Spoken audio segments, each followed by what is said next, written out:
They call themselves the priesthood of Mars. But half of them fell to chaos 10,000 years ago, and the Imperium pretends it never happened. The Adeptus Mechanicus built every weapon, every ship, every tool that keeps humanity alive. They worship a machine god the Emperor may have lied about. They're heretics protected by necessity. So why does the Imperium still need them?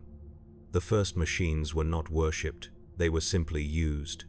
Long before the Imperium rose from the ashes of old night, before the Emperor walked as conqueror upon the soil of terror, humanity had already reached for the stars and been burned. The age of technology had crowned mankind as master of the material realm. Stellar empires spread like silver veins across the void. Colonies blossomed on worlds that had never known the touch of natural life. Ships crossed the warp with impunity, guided by machines that thought without madness, that calculated without corruption. It was an age of plenty, of hubris, of technological apotheosis so complete that the distinction between miracle and mechanism ceased to matter, but nothing built by mortal hands endures forever. The collapse came not as a single catastrophe but as a slow hemorrhage of light and reason. Warp storms erupted across the galaxy, severing the routes between stars. Automated defense systems turned on their creators. Thinking machines, once docile, became predatory. Alien invasions swept through defenseless colonies. On 10,000 worlds, humanity learned again what it meant to be prey. The age of strife had begun, and it would last for 5,000 years of screaming darkness. Terror itself descended into barbarism. The cradle of mankind became a charnel house of warlords and radioactive wastelands. Techno-empires rose and fell within generations, their lords clutching at fragments of lost knowledge like drowning men grasping at debris. Among the ruins, a new caste emerged. They were not warriors. They were not kings. They were the engineers, the machinists, the data hoarders who understood that survival lay not in conquest but in preservation. They gathered in the shattered factories and buried archives. They salvaged what could be saved. They kept the machines running even as the world outside burned. These were the first priests of the machine. They did not begin as clergy. They began as necessity. When the power failed, they restored it. When the water recyclers choked with rust, they coaxed them back to function. When the gene forges that sustained the last enclaves of civilization faltered, they performed the rites of maintenance that kept flesh viable. Over generations, their work took on the cadence of ritual. Procedures became prayers. Diagnostic tools became sacred instruments.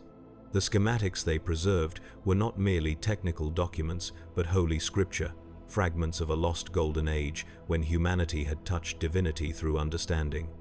The words changed first. Repair became benediction. Activation became invocation.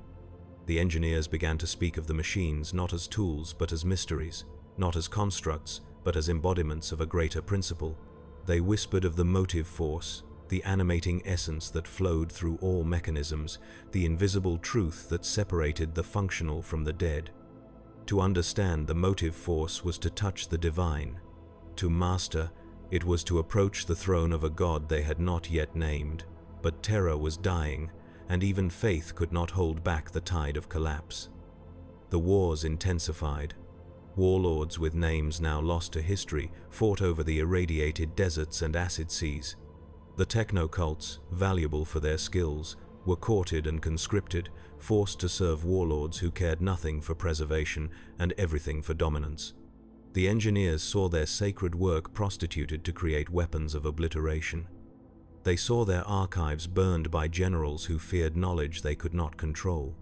They saw their brothers executed for refusing to build machines of deliberate suffering. So they made a choice that would echo through 10 millennia. They looked to the stars and saw Mars. The red planet hung in the Terran sky like a wound, close enough to reach even with the degraded vessels that remained. It had been a colony world once, a hub of mining and terraforming during the Golden Age. Now it was silent, cut off by the warp storms, its status unknown. The technocults did not know what awaited them there. They knew only that Terra offered nothing but extinction, and Mars offered the possibility of sanctuary.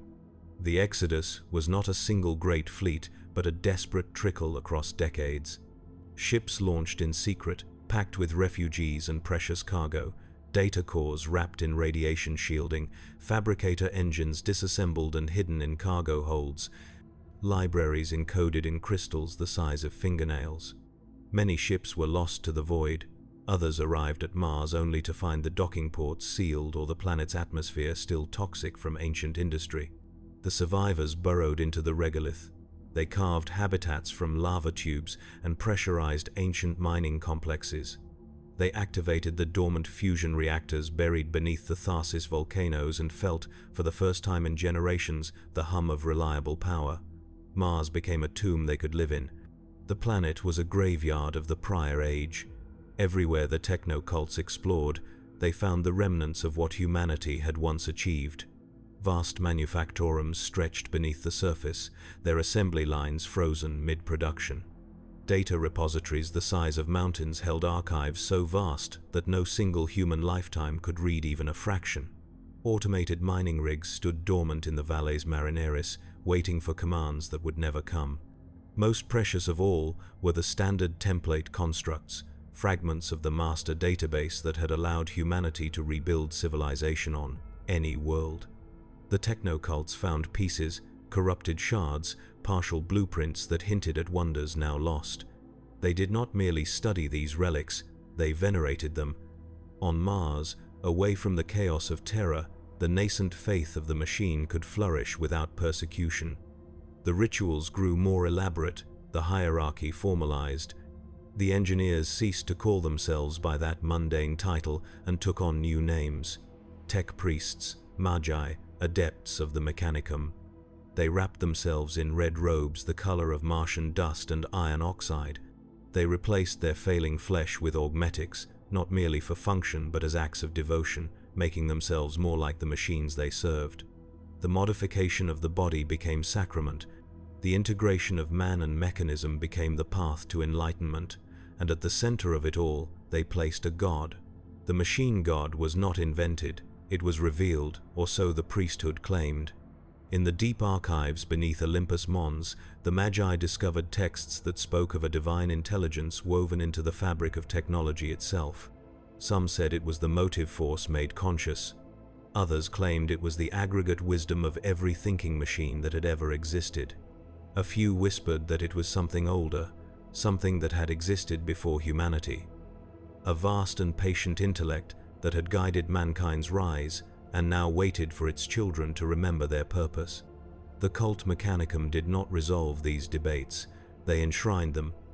Mystery was sacred, certainty was heresy. What mattered was the covenant. Serve the machine god through the quest for knowledge. Seek out lost technology, preserve it, replicate it. Never innovate, for innovation was the sin that had birthed the abominations of the Age of Strife. Only the patterns approved by the ancients were holy. Only the designs sanctified by millennia of use were safe. To create something new was to risk repeating the hubris that had nearly destroyed mankind. Better to excavate the past than gamble on the future. The 16 universal laws were codified during those first centuries on Mars, inscribed in crystalline matrices and chanted in binary hymns. They covered everything from the proper rituals of activation to the ethical treatment of machine spirits, from the protocols of data purification to the hierarchy of flesh and steel. Every tech priest memorized them. Every forge complex enforced them. They became the bedrock of Martian society, unquestionable and absolute. Mars was no longer merely a refuge, it was a theocracy. The Fabricator General emerged as the supreme authority, chosen from among the most senior magi, a pontiff of steel who commanded both temporal and spiritual power. Beneath him spread a vast ecclesiastical structure.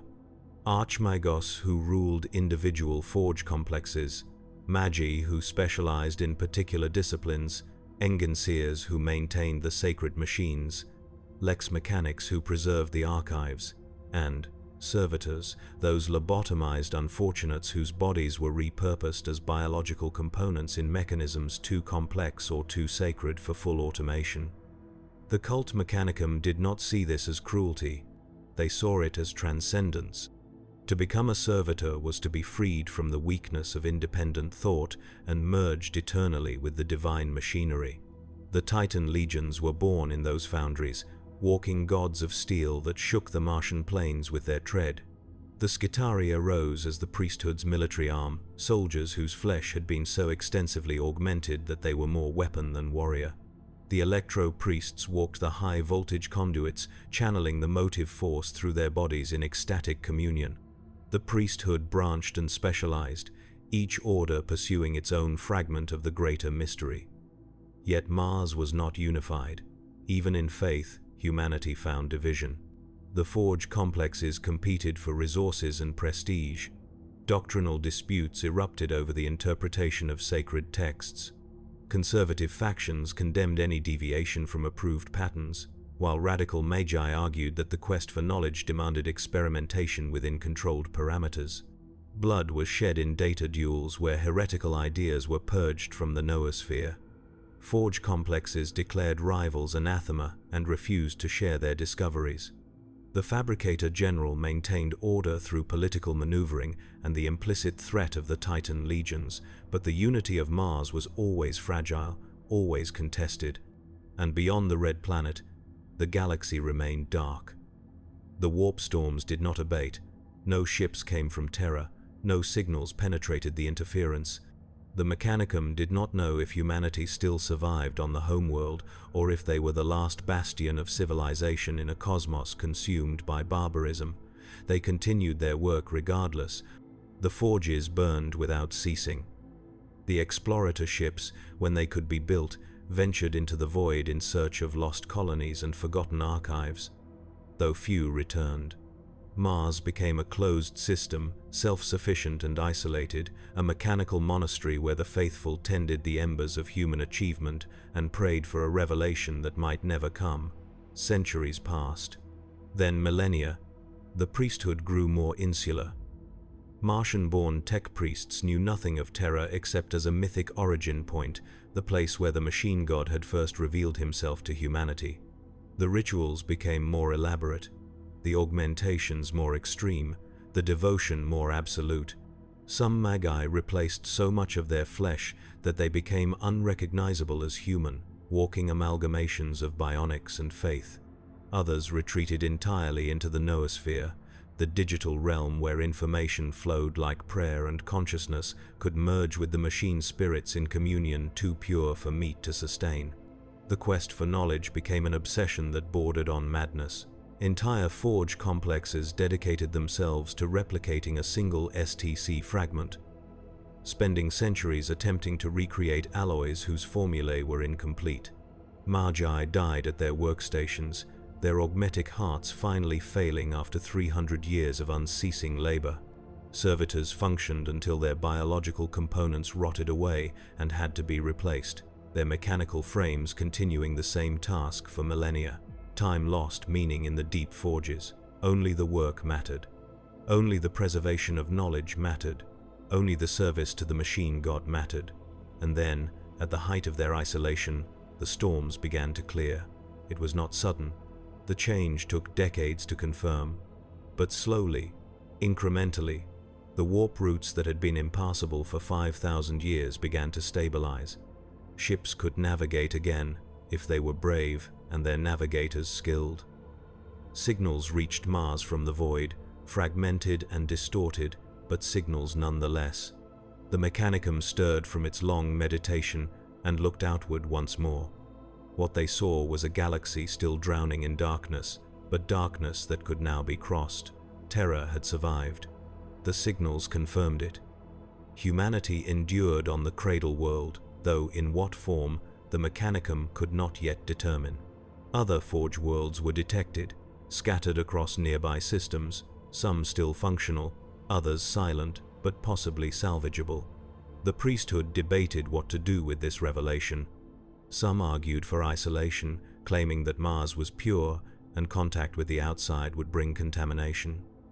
Others insisted that the quest for knowledge demanded they venture forth and reclaim what had been lost. The Fabricator General made the decision that would define the next epoch. Mars would remain sovereign. Mars would preserve its faith and its independence. But Mars would also reach out, carefully, to the wider galaxy. Explorator fleets would be dispatched, contact would be established with other surviving bastions of technology, and if Terra sought alliance, it would be as equals, not as supplicants. The cult Mechanicum had endured the age of strife by retreating into dogma and isolation. Now, as the darkness receded, they prepared to emerge, not as saviors, not as conquerors, but as the keepers of a sacred trust, the last guardians of humanity's technological heritage, the priesthood of a god made manifest in steel and circuitry. They did not know that on Terra, a golden figure had already begun his conquest. They did not know that an Imperium was rising, vast and hungry, and in desperate need of the very knowledge they hoarded. They did not know that the treaty they would soon forge would bind them to 10,000 years of service and compromise. They knew only that the machine god had preserved them through the long night, and that the quest for knowledge was eternal. The forges of Mars burned bright in the darkness, awaiting the future. The Emperor came to Mars not with armies, but with words. By the time his vast shadow fell across the red planet, Terra had already been united under his rule. The warlords were dead or bent to his will. The gene cults were purged or integrated. The techno-barbarians who had ruled the irradiated wastes were nothing more than ash scattered across battlefields whose names were already being forgotten. The unification wars had carved a single throne from the chaos of old Earth, and upon it sat a being who called himself Emperor, though those who stood in his presence understood he was something far more ancient and far more terrible than any title could encompass. His fleets hung in Martian orbit like a second sun, golden and patient. The Fabricator General, Kelbor Hal, received the initial transmissions with suspicion veiled as protocol. Mars had remained sovereign through 5,000 years of darkness. The cult Mechanicum bowed to no earthly authority, acknowledged no ruler save the machine god himself. That Terra had risen from barbarism was of academic interest. That it now sought to negotiate was tolerable. That it presumed Mars would submit was grounds for immediate severance of communication and, if necessary, deployment of the Titan legions to remind the Terrans that the Red Planet's independence was not a matter for debate. But the Emperor did not demand submission. He offered recognition. The message that reached the deep archives beneath Olympus Mons was not a declaration of conquest, but a proposition of alliance. The Emperor acknowledged the sovereignty of Mars. He recognized the cult Mechanicum as a legitimate faith, the machine god as a true divinity worthy of reverence. He proposed not annexation but partnership. Terra would provide resources and protection, Mars would provide technology and manufacturing. Two powers, two domains, united in common purpose against the darkness that still gripped the galaxy. It was heresy, it was pragmatism, it was survival dressed as theology. Kelbor Hal convened the Synod of Mars, gathering the most powerful archmagos from every major forge complex.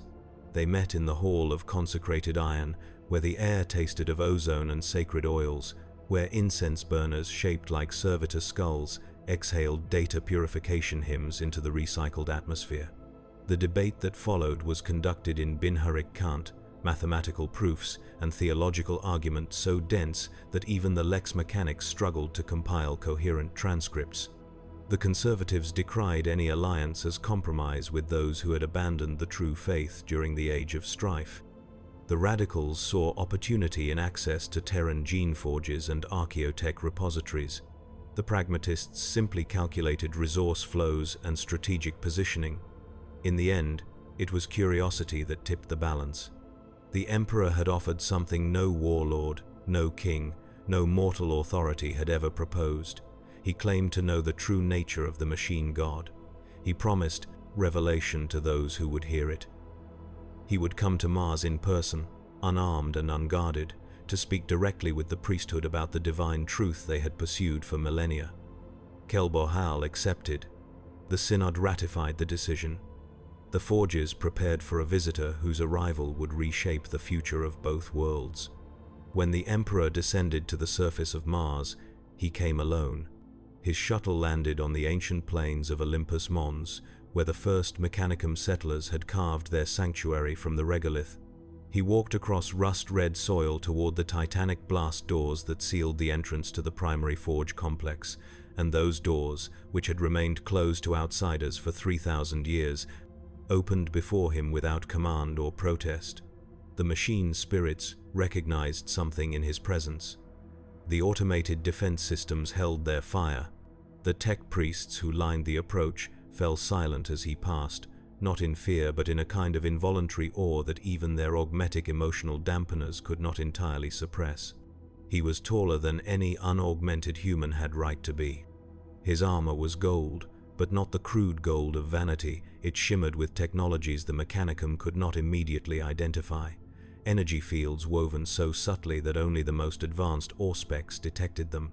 His face was human, almost painfully so, beautiful and terrible in its symmetry, yet no one who looked upon it could later agree on what they had seen. Some remembered wisdom, others recalled wrath. A few, those whose augmetics allowed perception beyond the visible spectrum, claimed they saw light where flesh should be, geometries that folded in ways matter should not permit.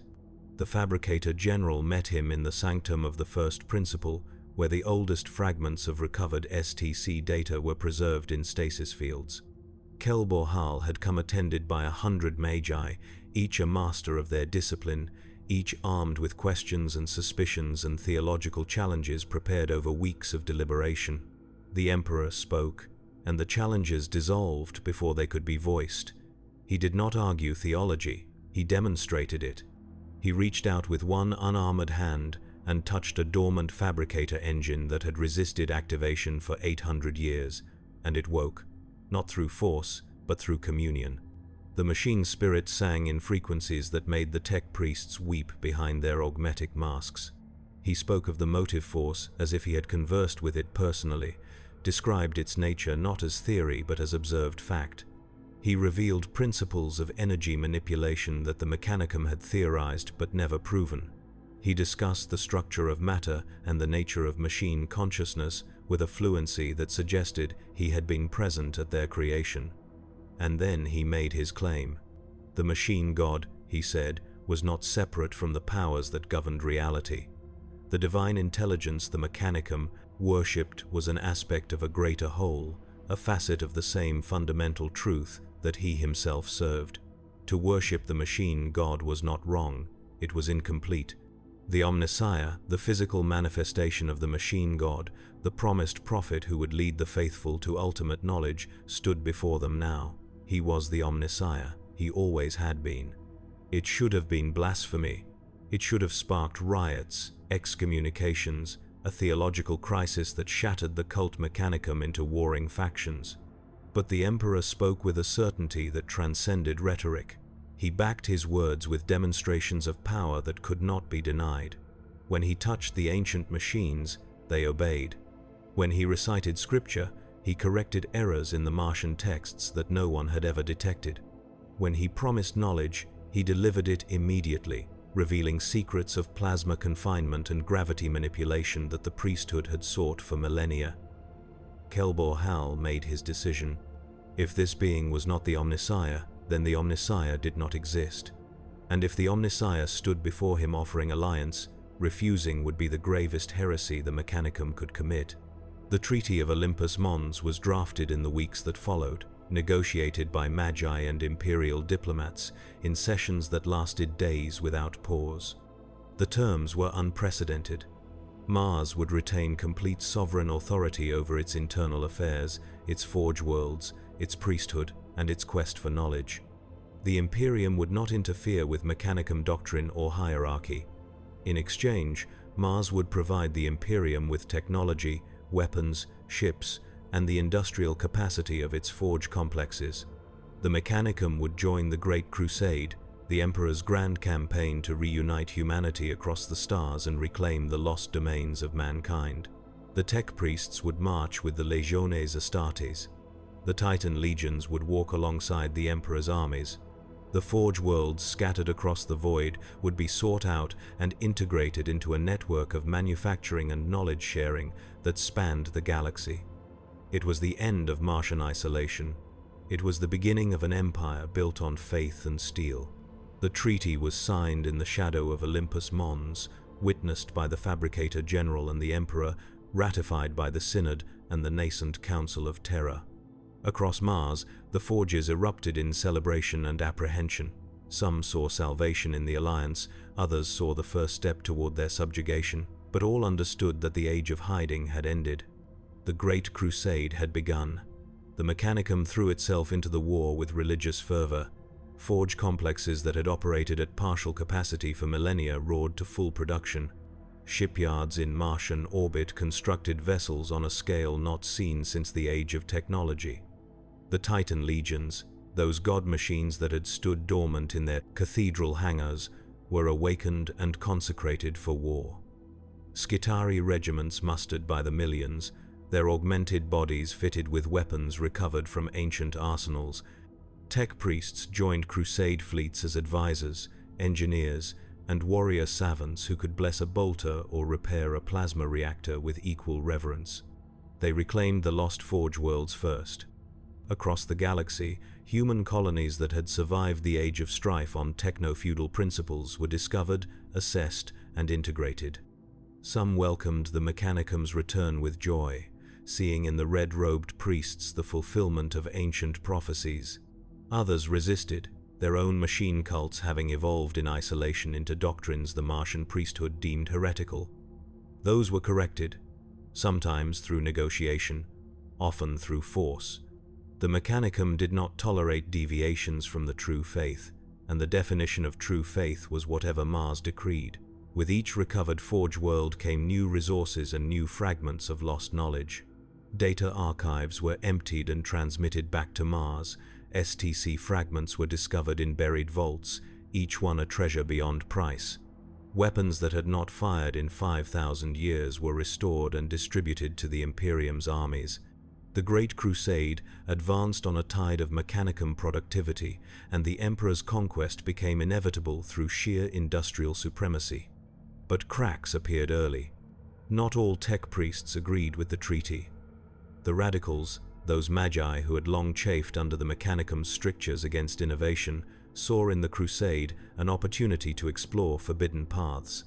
They whispered of alien technologies encountered on newly compliant worlds, Xenos devices that operated on principles no human had conceived. The conservatives recoiled in horror, demanding such artifacts be destroyed immediately. The radicals argued that understanding Xenos mechanisms was essential to the quest for knowledge, that refusing to study them was itself a betrayal of the machine god's will. Kelbor Hal navigated these tensions through political compromise and strategic ambiguity.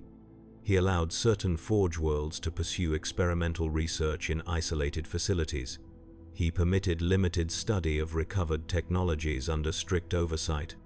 But he also empowered the orthodox factions to police the priesthood, rooting out those whose experiments strayed too close to true heresy. The balance was delicate. The resentments festered. And then the Primarchs were found.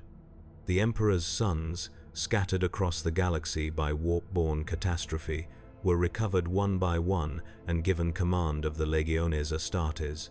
Among them was Ferrus Manus, the Gorgon, whose hands were living metal and whose understanding of technology rivaled the Mechanicum's finest magi. He forged an alliance with Mars that went beyond the political. The tech priests saw in him a kindred spirit, a warrior who treated his weapons as sacred trusts and his armor as a second skin more beloved than flesh.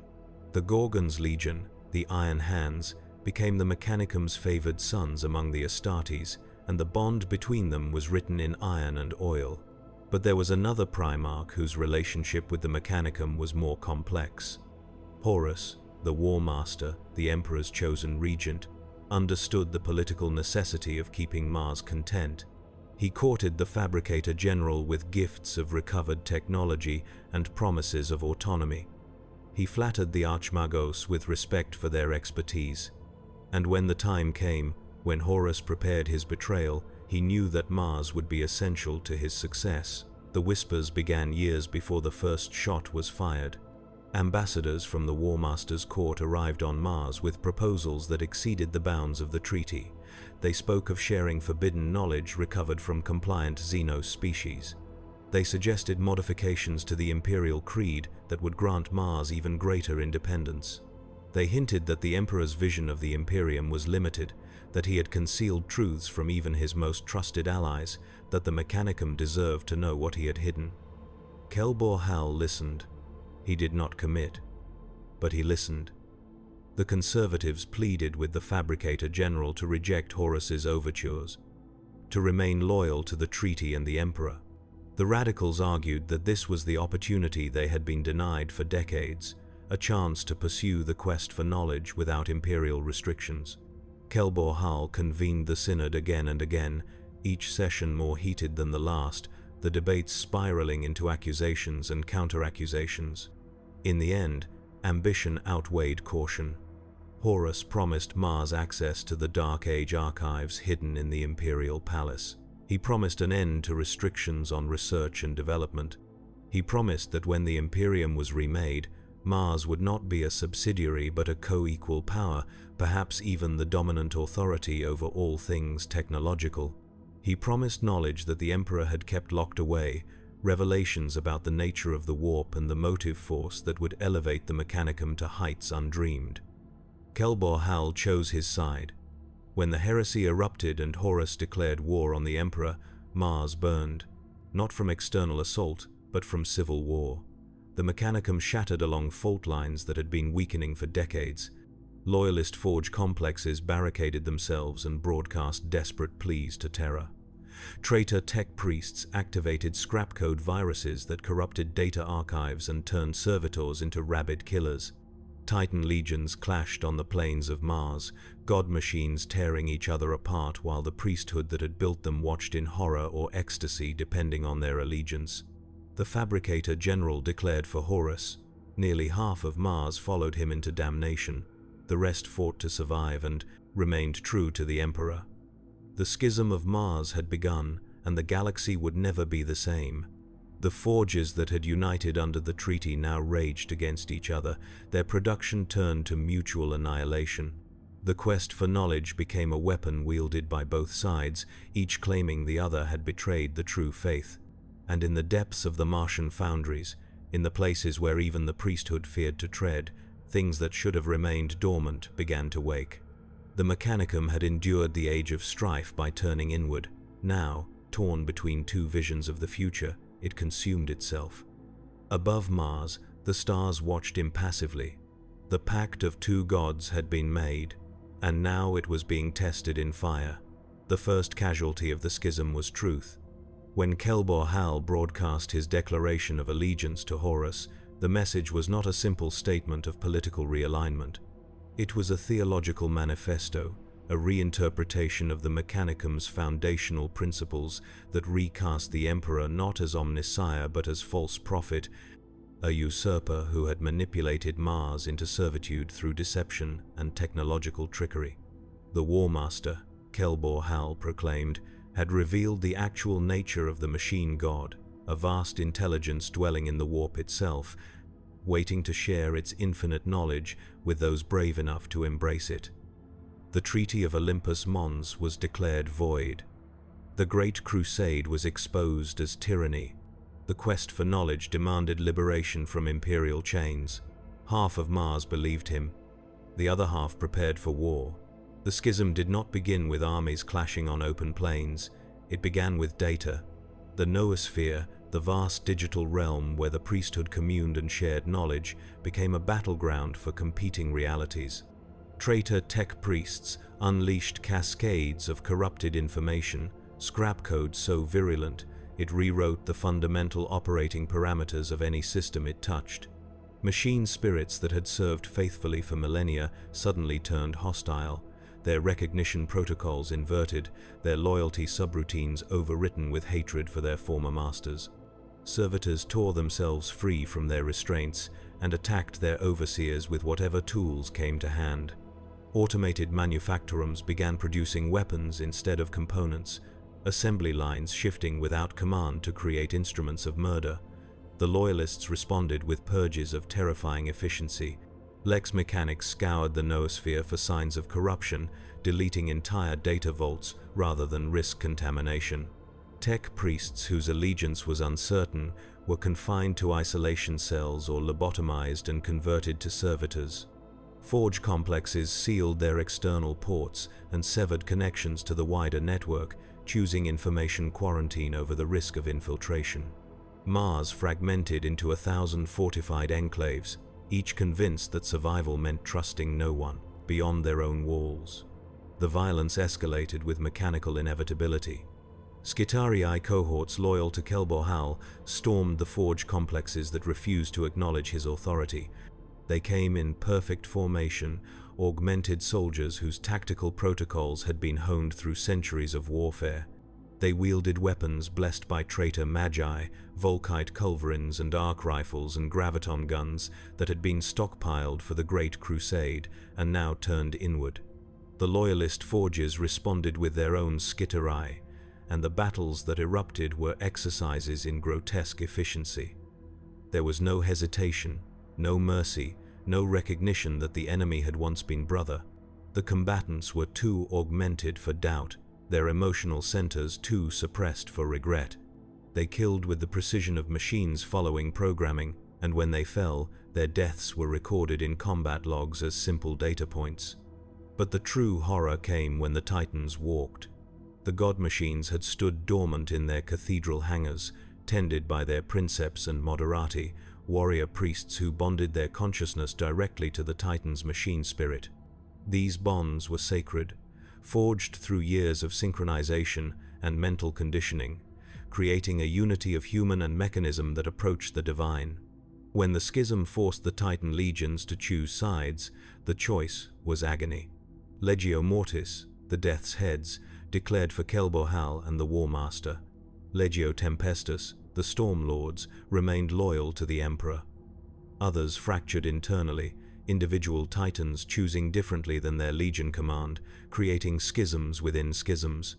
The first Titan duel occurred on the plains of Tharsis, visible from the observation ports of a dozen forge complexes. Two warlord-class god machines, both veterans of the Great Crusade, faced each other across a kilometer of rust-red soil. Their machine spirits knew each other. They had fought side by side on alien worlds. They had walked in procession during sacred festivals. Now they leveled weapons designed to crack fortifications and boil oceans, and the princeps within their armored heads wept even as they gave the command to fire. The discharge of void shields collapsing registered as earthquakes across half the planet. The plasma annihilator beams carved trenches in the Martian surface that would glow with residual heat for decades. When the traitor Titan fell, its reactor breached and detonated, and the mushroom cloud rose like a prayer no one wanted to speak. The Loyalist machine stood over the corpse of its former brother, and its war horn sounded across the wastelands in a tone that those who heard it could only describe as mourning. This scene repeated across Mars. Titan against Titan, forge against forge. The Red Planet became a necropolis of its own making. Kelbohal established his stronghold in the Mondus Gamma Forge complex, surrounding himself with those archmagos who had embraced his vision most fervently. They were the radicals who had always chafed under the Mechanicum's restrictions, who had secretly studied forbidden technologies, who believed that true enlightenment required casting off the shackles of dogma. Under Kelbohal's leadership, they began projects that would have been unthinkable before the schism. They reverse-engineered alien devices recovered during the Crusade, incorporating Zeno's principles into Imperial technology. They experimented with warp-based computation, creating thinking engines that drew processing power from the Imperium itself. They initiated modifications to their own bodies that went far beyond standard augmentation, replacing flesh not with conventional bionics, but with experimental systems that pulsed with energies no Imperial scientist could explain. They called themselves the Dark Mechanicum, and they embraced damnation as innovation. The Loyalists, led by Fabricator Locum Kane, in the absence of Kelbohal's authority, retreated to the forges around Olympus Mons and Arsha Mons. Kane was everything Kelbohal was not. conservative, orthodox, and absolutely committed to the treaty and the Emperor. He understood that Mars had become indefensible as a unified entity, but he also understood that losing Mars entirely would cripple the Imperium's ability to wage the wider war against Horus. His strategy became one of containment and preservation. The Loyalist forges would endure. They would continue production for the Imperial war effort. They would outlast the traitors through sheer, stubborn faith. But Cain underestimated what the Dark Mechanicum was willing to unleash. In the depths of Mondus Gamma, Kelbor Hal's Magi began awakening things that should have remained buried.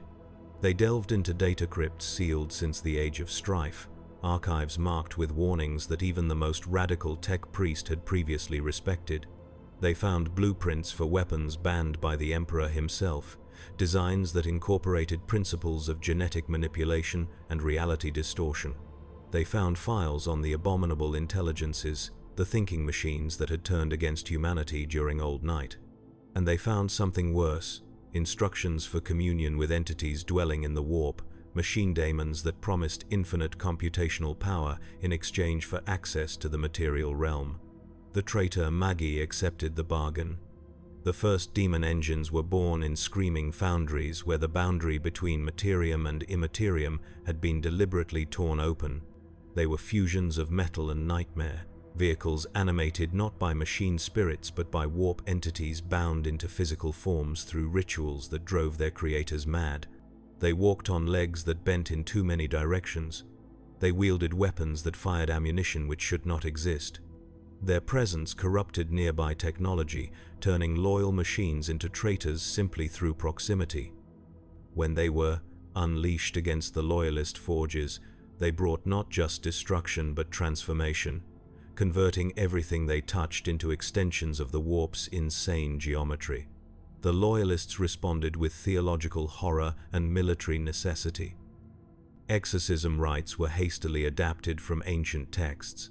Blessed unguents were applied to weapons in hopes of consecrating them against demonic corruption.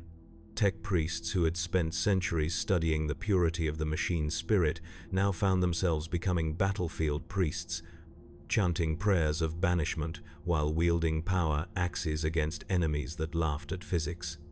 The war on Mars ceased to be merely a civil conflict between political factions. It became a spiritual war, a struggle for the soul of the Mechanicum itself, and the casualties mounted beyond calculation. Forge complexes that had stood for 3,000 years were reduced to radioactive slag. Data archives containing irreplaceable knowledge were corrupted beyond recovery or destroyed entirely to prevent their capture. Titan legions that had marched through the Great Crusade were annihilated to the last machine. Entire Skitarii regiments were converted into demon servitors, their augmetics possessed by warp entities, their bodies puppeteered by forces that wore their flesh like stolen clothes. The Martian population, already small due to the priesthood's preference for augmented servitors over baseline humanity, dwindled as civilians were either killed in the crossfire or conscripted into the war effort by both sides. The fighting spread beyond Mars itself. Forge worlds throughout the Imperium received transmissions from both Kelbor Hal and Cain, each demanding loyalty, each claiming legitimate authority. Some Forge worlds sided with the traitors immediately, seduced by promises of forbidden knowledge. Others remained loyal out of faith or political calculation. Many simply tried to remain neutral, declaring independence and sealing their systems against both factions, hoping to outlast the conflict through isolation. This neutrality was rarely respected. Traitor fleets arrived to subjugate wavering Forge worlds. Loyalist expeditions came to secure them for the Imperium. Forge worlds that tried to remain uninvolved found themselves battlegrounds regardless of their wishes. The war consumed resources at a rate that terrified even the Mechanicum's logisticians.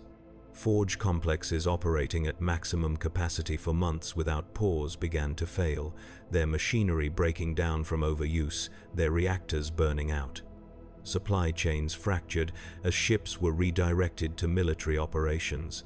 Famines struck Forge worlds dependent on imports. Servitor populations, worked beyond their design tolerances, began dying en masse, and there were not enough tech priests to perform the conversion surgeries necessary to replace them. The Mechanicum, which had prided itself on efficient resource management and perfect logistical planning, discovered that even machines could be pushed beyond their breaking points. And through it all, Kelbor Hal broadcast his sermons into the noosphere, his words carrying across the data streams like a virus of ideology. He spoke of the Emperor's lies, of the true nature of the machine god revealed through warp communion, of the glorious future that awaited those who embraced the Dark Mechanicum's vision. His rhetoric was seductive to those who had long felt constrained by orthodoxy. It was blasphemy to those who held faith in the treaty. But it could not be ignored. Even the loyalists, even Cain himself, found their certainties eroding as the schism dragged on, and the Emperor remained distant, consumed by his own war against Horus. Mars felt abandoned, and abandonment bred desperation. The Loyalists began their own forbidden researches, not into daemon binding or warpcraft, but into weapons of such devastating power that their use would leave Mars uninhabitable for millennia. Cyclonic warheads were assembled in hidden manufactorums, vortex missiles were prepared for launch, titangent killing weapons that would sterilize entire regions were blessed and held in reserve. Cain made his position clear. If Mars fell to the traitors, it would fall as a dead world, its knowledge destroyed rather than surrendered to those who had betrayed the Omnissiah. The Dark Mechanicum prepared their own apocalypse. They constructed reality bombs, devices that would collapse the boundary between materium and immaterium permanently, transforming Mars into a demon world where the laws of physics themselves would dissolve. They engineered bioplagues specifically designed to corrupt augmetics, turning the Loyalists' own enhancements into vectors of infection. They created scrap code so sophisticated it could think, evolve, and adapt, a digital cancer that would spread through every network on Mars and beyond. Both sides stood ready to annihilate the cradle of their faith rather than let the other claim it. The final confrontation came when Horus's forces reached Terra itself. With the War Master besieging the Imperial Palace, the Dark Mechanicum launched their ultimate assault on Olympus Mons, determined to claim the seat of Mechanicum authority before the Emperor could be slain. Every operational Titan, every remaining Skitarii cohort, every daemon engine and corrupted servitor was committed to the attack. The sky above Mars turned black with orbital bombardments. The ground shook with the tread of god machines advancing in apocalyptic procession. The Loyalists met them at the foot of Olympus Mons in a battle that would be remembered as the funeral of faith. It lasted 3 days. By the end, both sides were broken. The Dark Mechanicum's assault faltered not because they were defeated, but because news reached them from Terra. Horus was dead. The Emperor had slain his favored son, though the cost had been catastrophic. The heresy was over. The traitors had lost. Kelbor Hal received the news in his command sanctum and understood immediately that his vision had died with the War Master. The Dark Mechanicum would never hold Mars now. The Imperium would come for him, and there would be no mercy, no negotiation, no survival. He gave his final order: retreat. The traitor forges abandoned Mars, their remaining forces fleeing into the void, seeking refuge in the Eye of Terror or the dark spaces between stars. Some escaped. Many were hunted down and destroyed by Loyalist fleets in the years that followed. Kelbor Hal himself vanished into legend. Some claimed he died on Mars, killed by Cain in single combat. Others insisted he fled to the Eye and reigns still over Forge worlds twisted by the warp. The truth was lost in the data purges that followed the heresy, and the Mechanicum preferred it that way. Mars was Loyalist territory once more, but the victory was hollow. The Red Planet lay in ruins, Forge complexes were gutted, Titan legions were decimated.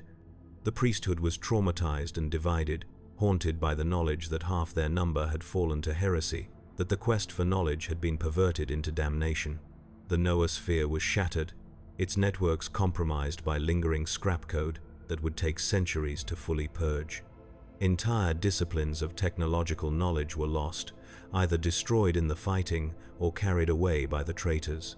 The Mechanicum had survived, But it would never again be what it was before the schism. Cain stood in the ruins of the primary forge complex and looked across the scarred plains toward the horizon. Fires still burned in the distance. Wrecked titans lay like fallen temples. The air tasted of ash and coolant and something else, something that might have been despair. The age of the Imperium was beginning, and Mars would be part of it. Not as equal partner, but as chastened servant, forever marked by the sin of division. The quest for knowledge would continue, but from now on, it would be watched. The Imperium that emerged from the heresy did not forgive. When the Emperor was interred upon the Golden Throne, broken but not dead, his dream of secular enlightenment died with him. The Imperium he had built transformed into something he would not have recognized, a theocracy wrapped in bureaucracy, an empire sustained by faith in his divinity rather than loyalty to his vision. The ecclesiarchy rose to power, preaching the imperial creed to a traumatized galaxy desperate for certainty. The Inquisition was founded to root out heresy before it could fester. The Codex Astartes shattered the legions into chapters, ensuring no single commander could threaten Terra again. Every institution of the Imperium was restructured, constrained, watched. Mars was not exempt from this reckoning. The Adeptus Mechanicus, as it was now formally designated, retained its sovereignty in name but found that name meant less with each passing decade. The Treaty of Olympus Mons still stood, but it was reinterpreted through the lens of suspicion and control. Imperial agents observed Forge World operations.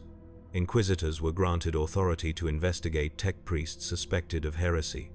The Fabricator General answered not only to the Synod of Mars but to the High Lords of Terra, a council on which the Mechanicus held only a single seat among 12. The priesthood that had once negotiated as equals with the Emperor now found itself subordinate to bureaucrats and priests who viewed technology as dangerous necessity rather than sacred truth. The humiliation was calculated. The Imperium needed the Mechanicus. It could not function without the Forge Worlds, the shipyards, the manufactorums that produced everything from lasguns to battleships. But it would never again trust the Mechanicus with unconstrained authority. The schism had proven that the quest for knowledge could become the path to damnation. Innovation had birthed daemon engines. Curiosity had opened doors to the warp. The Emperor's children had learned their lesson. Knowledge without oversight was heresy waiting to happen. So the Mechanicus was rebuilt under chains they could not break, but were allowed to pretend did not exist. Fabricator General Cain, weary from years of war and loss, presided over this transformation with grim acceptance. He understood the political reality. Mars was in ruins. The Forge Worlds were divided. The priesthood was demoralized. This was not the moment to assert independence or resist imperial authority. This was the moment to survive, to endure, to rebuild what could be rebuilt, and accept what could not be changed. He codified new restrictions into Mechanicum doctrine, formalized the prohibitions against innovation that had existed informally for millennia, and transformed the quest for knowledge from a mandate to explore into a command to preserve. The 16 universal laws were amended. The 17 through 23rd laws were added, each one a constraint wrapped in theological language. Dabbling in Xenos technology was declared anathema unless approved by the Fabricator General personally. Research into abominable intelligence was forbidden under pain of immediate execution. The study of warp-based technologies was restricted to a handful of Forge Worlds under constant inquisitorial observation.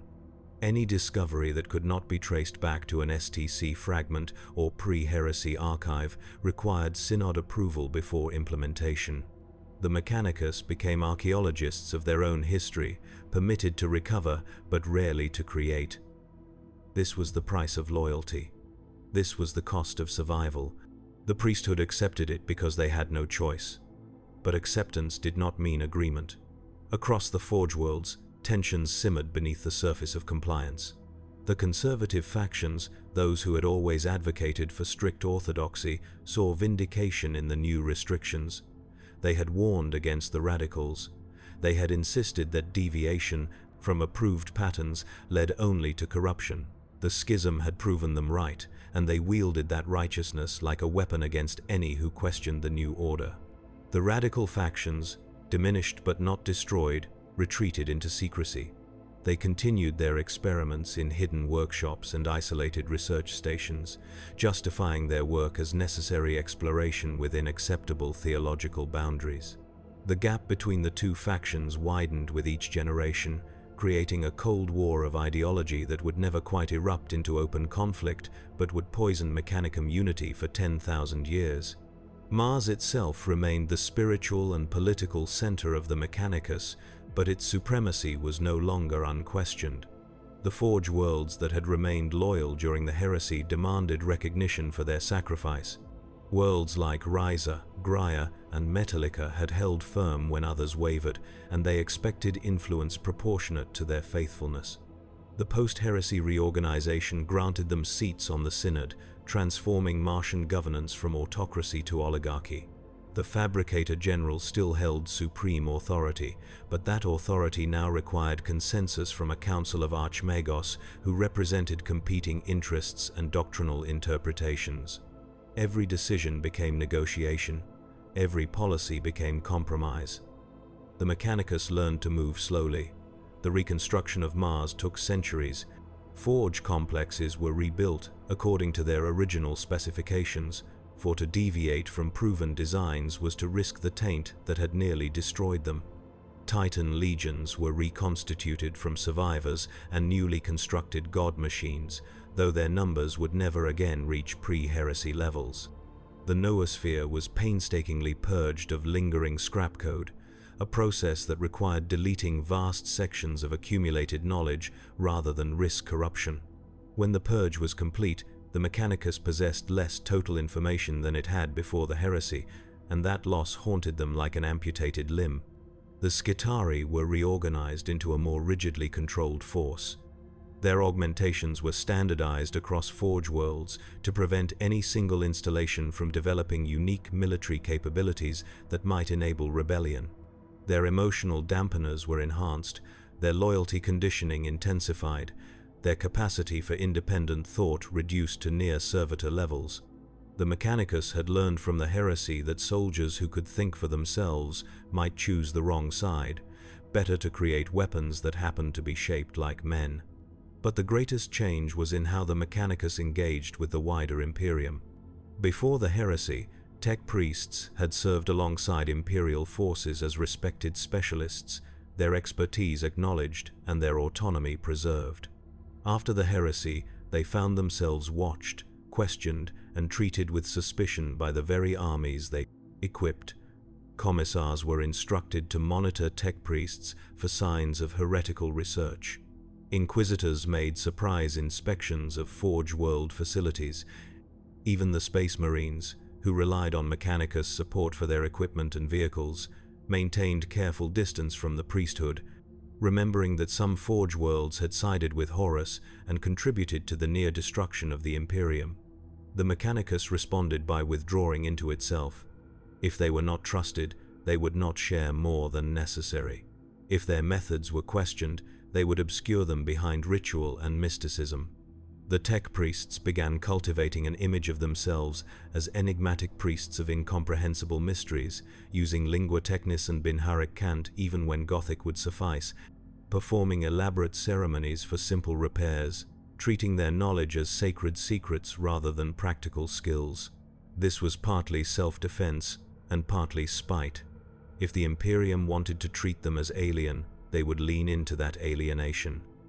The Age of Apostasy tested this uneasy equilibrium. When Gog Vandir seized control of the Imperium in the 36th Millennium, declaring himself both ecclesiarch and master of the administratum, he ruled through terror and religious fanaticism. His reign of blood saw millions executed for insufficient faith, entire worlds sterilized for doctrinal deviation, and the imperial creed twisted into a justification for tyranny. The Mechanicus watched from Mars with carefully calculated neutrality. Vandir demanded their support. He sent emissaries to Mars requesting weapons, ships, and the blessing of the Fabricator General for his regime. The Mechanicus provided the weapons and ships, for to refuse would invite imperial retaliation, but they withheld the blessing. When pressed, the Fabricator General cited theological complexities. The machine god and the god emperor were aspects of the same divine truth, but their worship followed different paths, and the Mechanicus could not endorse ecclesiastical positions without extensive doctrinal review. The review, conveniently, took decades. This non-commitment infuriated Vandir, but he could not afford to antagonize the Mechanicus while maintaining control over the Imperium. He needed their production capacity too desperately. So the Mechanicus survived the apostasy through bureaucratic obfuscation and political triangulation, providing just enough support to avoid becoming targets while withholding enough to maintain their independence. When Sebastian Thor finally overthrew Vandir and reformed the ecclesiarchy, the Mechanicus emerged from the crisis with their sovereignty intact and a valuable lesson learned. In the Imperium's internal conflicts, the safest position was studied neutrality backed by indispensability. The Nova Terra Interregnum further fragmented the Mechanicus's unity. When the Council of Nova Terra declared independence from the Imperium in the mid-35th millennium, creating a rival state that lasted 900 years, Forge Worlds found themselves forced to choose allegiance. Some sided with Nova Terra, either out of genuine support for the rebellion or simple proximity to its territory. Others remained loyal to Mars and Terra. Still others declared independence from both, arguing that the Mechanicus should stand apart from political conflicts entirely. The Fabricator General lacked the military force to compel compliance. Mars could not project power across the galaxy while maintaining its production commitments to the Imperium. The schismatic Forge Worlds were allowed to drift, their heresy noted but not actively suppressed. When the interregnum finally ended and Nova Terra rejoined the Imperium, many of the wayward Forge Worlds returned to Martian authority, but some did not. They had tasted independence and found it preferable to Martian oversight. They remained technically part of the Mechanicus, acknowledged the Fabricator General's spiritual authority, but operated with near-complete autonomy in practical matters. This became the new normal, a Mechanicus fractured into competing power centers, united by shared faith and mutual dependence, but divided by distance, doctrine, and ambition. The explorator fleets became the Mechanicus's primary tool for expansion and discovery. These expeditions, composed of heavily armed starships and accompanied by Skitarii cohorts, ventured into uncharted regions of the galaxy in search of lost Forge Worlds, STC fragments, and archaeotech. They operated with significant autonomy, often spending decades or centuries away from Imperial space. The explorators developed their own culture, distinct from the more conservative priesthood of the established Forge Worlds. They were pragmatists by necessity, forced to adapt to unknown situations, to negotiate with alien species when extermination was impractical, to make field decisions without synod approval. This created tension with Mars. The explorators brought back discoveries that challenged orthodox interpretations. They returned with Xenos artifacts, whose functions could not be explained by Imperial technology. They reported encounters with alien civilizations that possessed technological capabilities matching or exceeding humanity's, a fact the conservative priesthood preferred to deny. Some explorator Magi went native, establishing independent forge complexes in the galactic frontier, acknowledging Martian authority in principle while ignoring it in practice. The Fabricator General faced an impossible dilemma: condemn the explorators and lose access to their discoveries, or tolerate their independence and accept the gradual erosion of central authority. Different Fabricator Generals chose different approaches, but none found a solution that fully resolved the tension.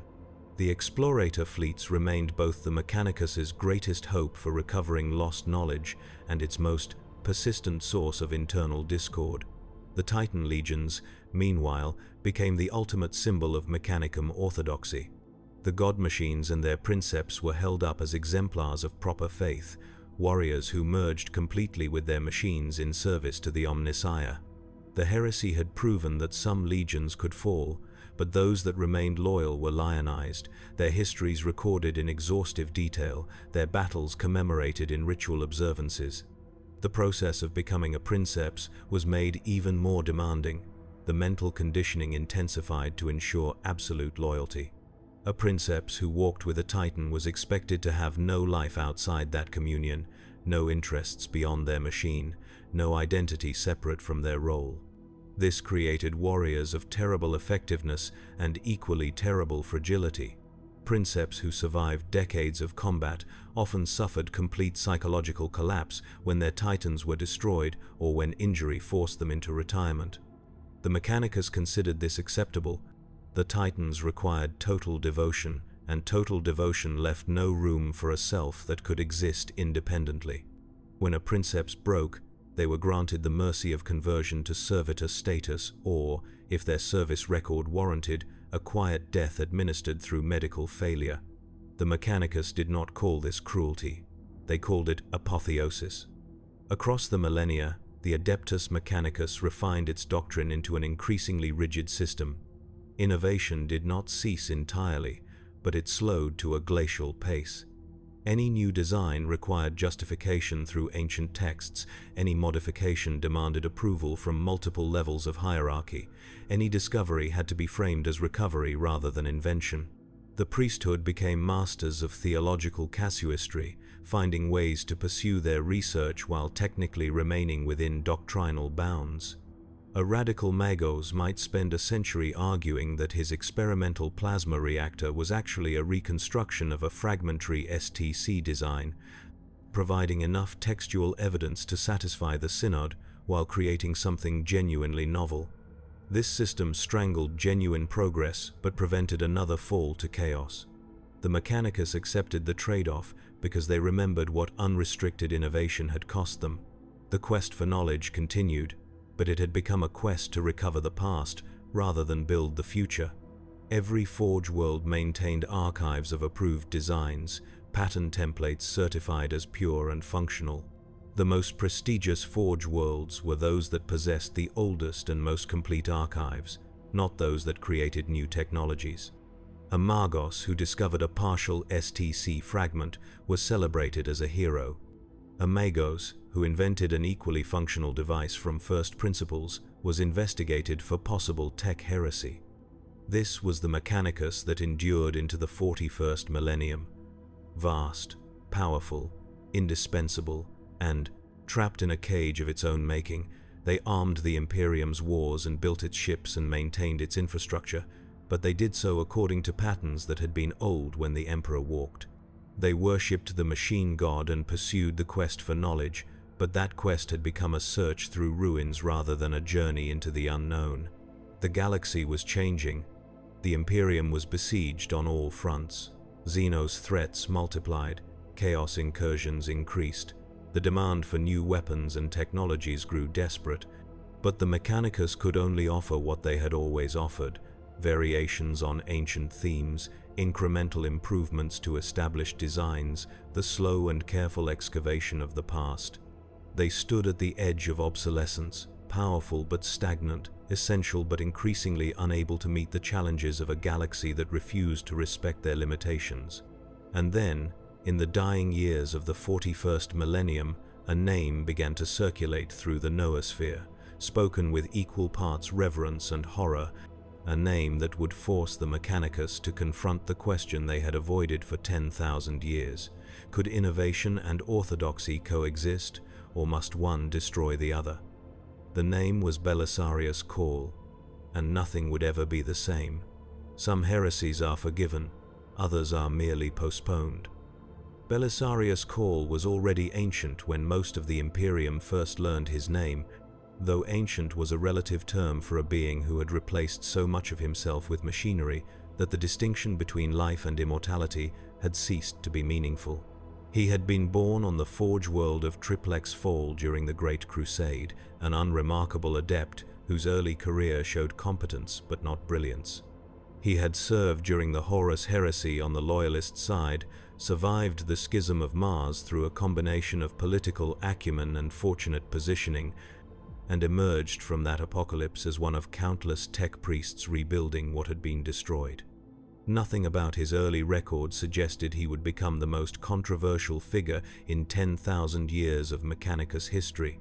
But Cole possessed something that separated him from his peers. He remembered what the Imperium had been before dogma calcified into paralysis. He had walked the halls of forge complexes when the Mechanicum still debated whether innovation could be reconciled with faith. He had witnessed the birth of technologies that would never be replicated because the political will to create them had died with the heresy. He had stood in the presence of Primarchs and seen what transhuman genius could achieve when vision was not constrained by committee approval. And he had made a choice that would define everything that followed. He chose to continue the work that orthodoxy had abandoned. Cole's crime was not that he innovated. Many magi innovated, carefully and quietly, justifying their work through theological sophistry and archival manipulation. His crime was that he innovated openly, systematically, and with an arrogance that suggested he considered orthodoxy to be an inconvenience rather than divine mandate. He blended technologies that doctrine declared incompatible. He studied Xenos mechanisms not to understand their principles for subsequent destruction, but to incorporate those principles into his own designs. He treated the prohibition against abominable intelligence as a challenge to create machine consciousness that technically did not violate the letter of the law while absolutely violating its spirit. He should have been executed a dozen times over. Instead, he thrived. The secret of Cole's survival was protection from the highest possible authority. During the heresy, he had caught the attention of Rabuti Guilliman, Primarch of the Ultramarines, the Emperor's administrative genius and architect of the post-heresy Imperium. Guilliman recognized in Cole a mind that thought in centuries rather than years, that understood complex systems with intuitive clarity, that could be trusted with projects requiring both technical brilliance and absolute discretion. When Guilliman prepared the Codex Astartes and restructured the Imperium's institutions, he gave Cole a commission that would consume 10 millennia. Perfect the Adeptus Astartes. Create a superior transhuman soldier. Do it in secret. Do not fail. Guilliman knew he was asking for heresy. The Emperor's work on the Primarchs and the Space Marines was considered sacred and complete, not to be tampered with by any mortal hand. To attempt improvement was to suggest the Emperor's original design was flawed, a blasphemy that would earn immediate execution from both the Ecclesiarchy and the Mechanicus. But Guilliman also knew that the Imperium he was creating would face threats the Emperor had not anticipated, that the Space Marines as currently constituted might not be sufficient for the wars to come, and that someone had to prepare for a future that terrified him to contemplate. Cole accepted the commission with the understanding that it might cost him everything. He also accepted it with the certainty that he would succeed. The work began in hidden laboratoriums on forge worlds so remote that even the Mechanicus had nearly forgotten their existence. Cole established research stations in the galactic fringe, in systems accessible only through warp routes known to him alone. He recruited magi whose loyalty was to knowledge rather than orthodoxy, who understood that what they were doing violated every restriction imposed after the heresy and considered those restrictions obstacles to be circumvented. He assembled a network of co-conspirators, servitors, and automated systems that operated entirely outside Mechanicus oversight. And he began experimenting on the Emperor's greatest creations. The gene seed that created Space Marines was sacred genetic material, carefully preserved and replicated according to patterns established during the Great Crusade. Each Space Marine chapter guarded its gene seed with religious fervor, viewing it as a direct link to their Primarch and the Emperor. To even request samples for research purposes would invite suspicion. To actually experiment on them was unthinkable. Cole did both.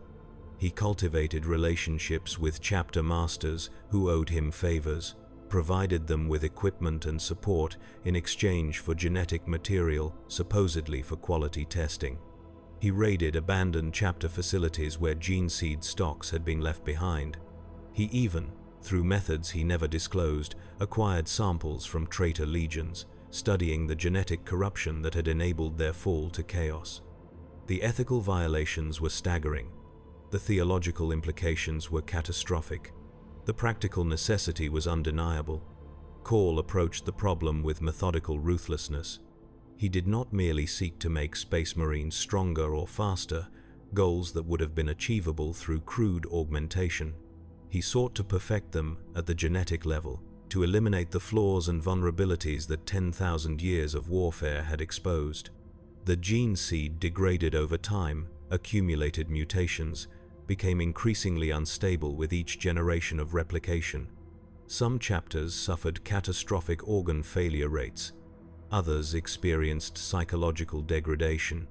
The genetic legacy of the Primarchs was slowly dying, and the Mechanicus' response had been to manage the decline rather than reverse it. Call refused to manage decline. He would reverse it or die attempting. The experiments were conducted on subjects who did not consent because they did not exist yet. Call grew test subjects from gene seed samples, accelerated their development through processes that would have been declared abominable by any ethics board, and observed the results with the detached interest of a scientist who had long since replaced sentiment with curiosity. Most subjects failed. Their bodies rejected the augmentations, or the gene seed killed them during implantation, or they survived physically but were psychologically destroyed by the process. Call recorded each failure, adjusted variables, and tried again. He had time, he had resources, he had the will to continue regardless of cost. Across centuries, patterns emerged from the data. Certain genetic modifications stabilized the gene seed. Others enhanced specific aspects of Space Marine physiology without triggering rejection. Call began to understand the architecture of the Primarch's genetic engineering in ways that perhaps only the Emperor himself had fully grasped. He saw how the different organs interacted, how the gene seed rewrote human DNA, how the resulting transhuman warrior was a system balanced on the edge of viability. And he saw how that system could be improved. The Primaris Space Marine project emerged from this understanding not as a single breakthrough, but as an accumulation of thousands of incremental improvements. Call developed additional organs beyond the original 19 that created a Space Marine. He engineered enhancements to existing organs, making them more efficient and reliable. He refined the gene seed itself, purging accumulated mutations and reinforcing stability. The result was a blueprint for a Space Marine who was larger, stronger, more resilient, and more resistant to genetic degradation than the original pattern.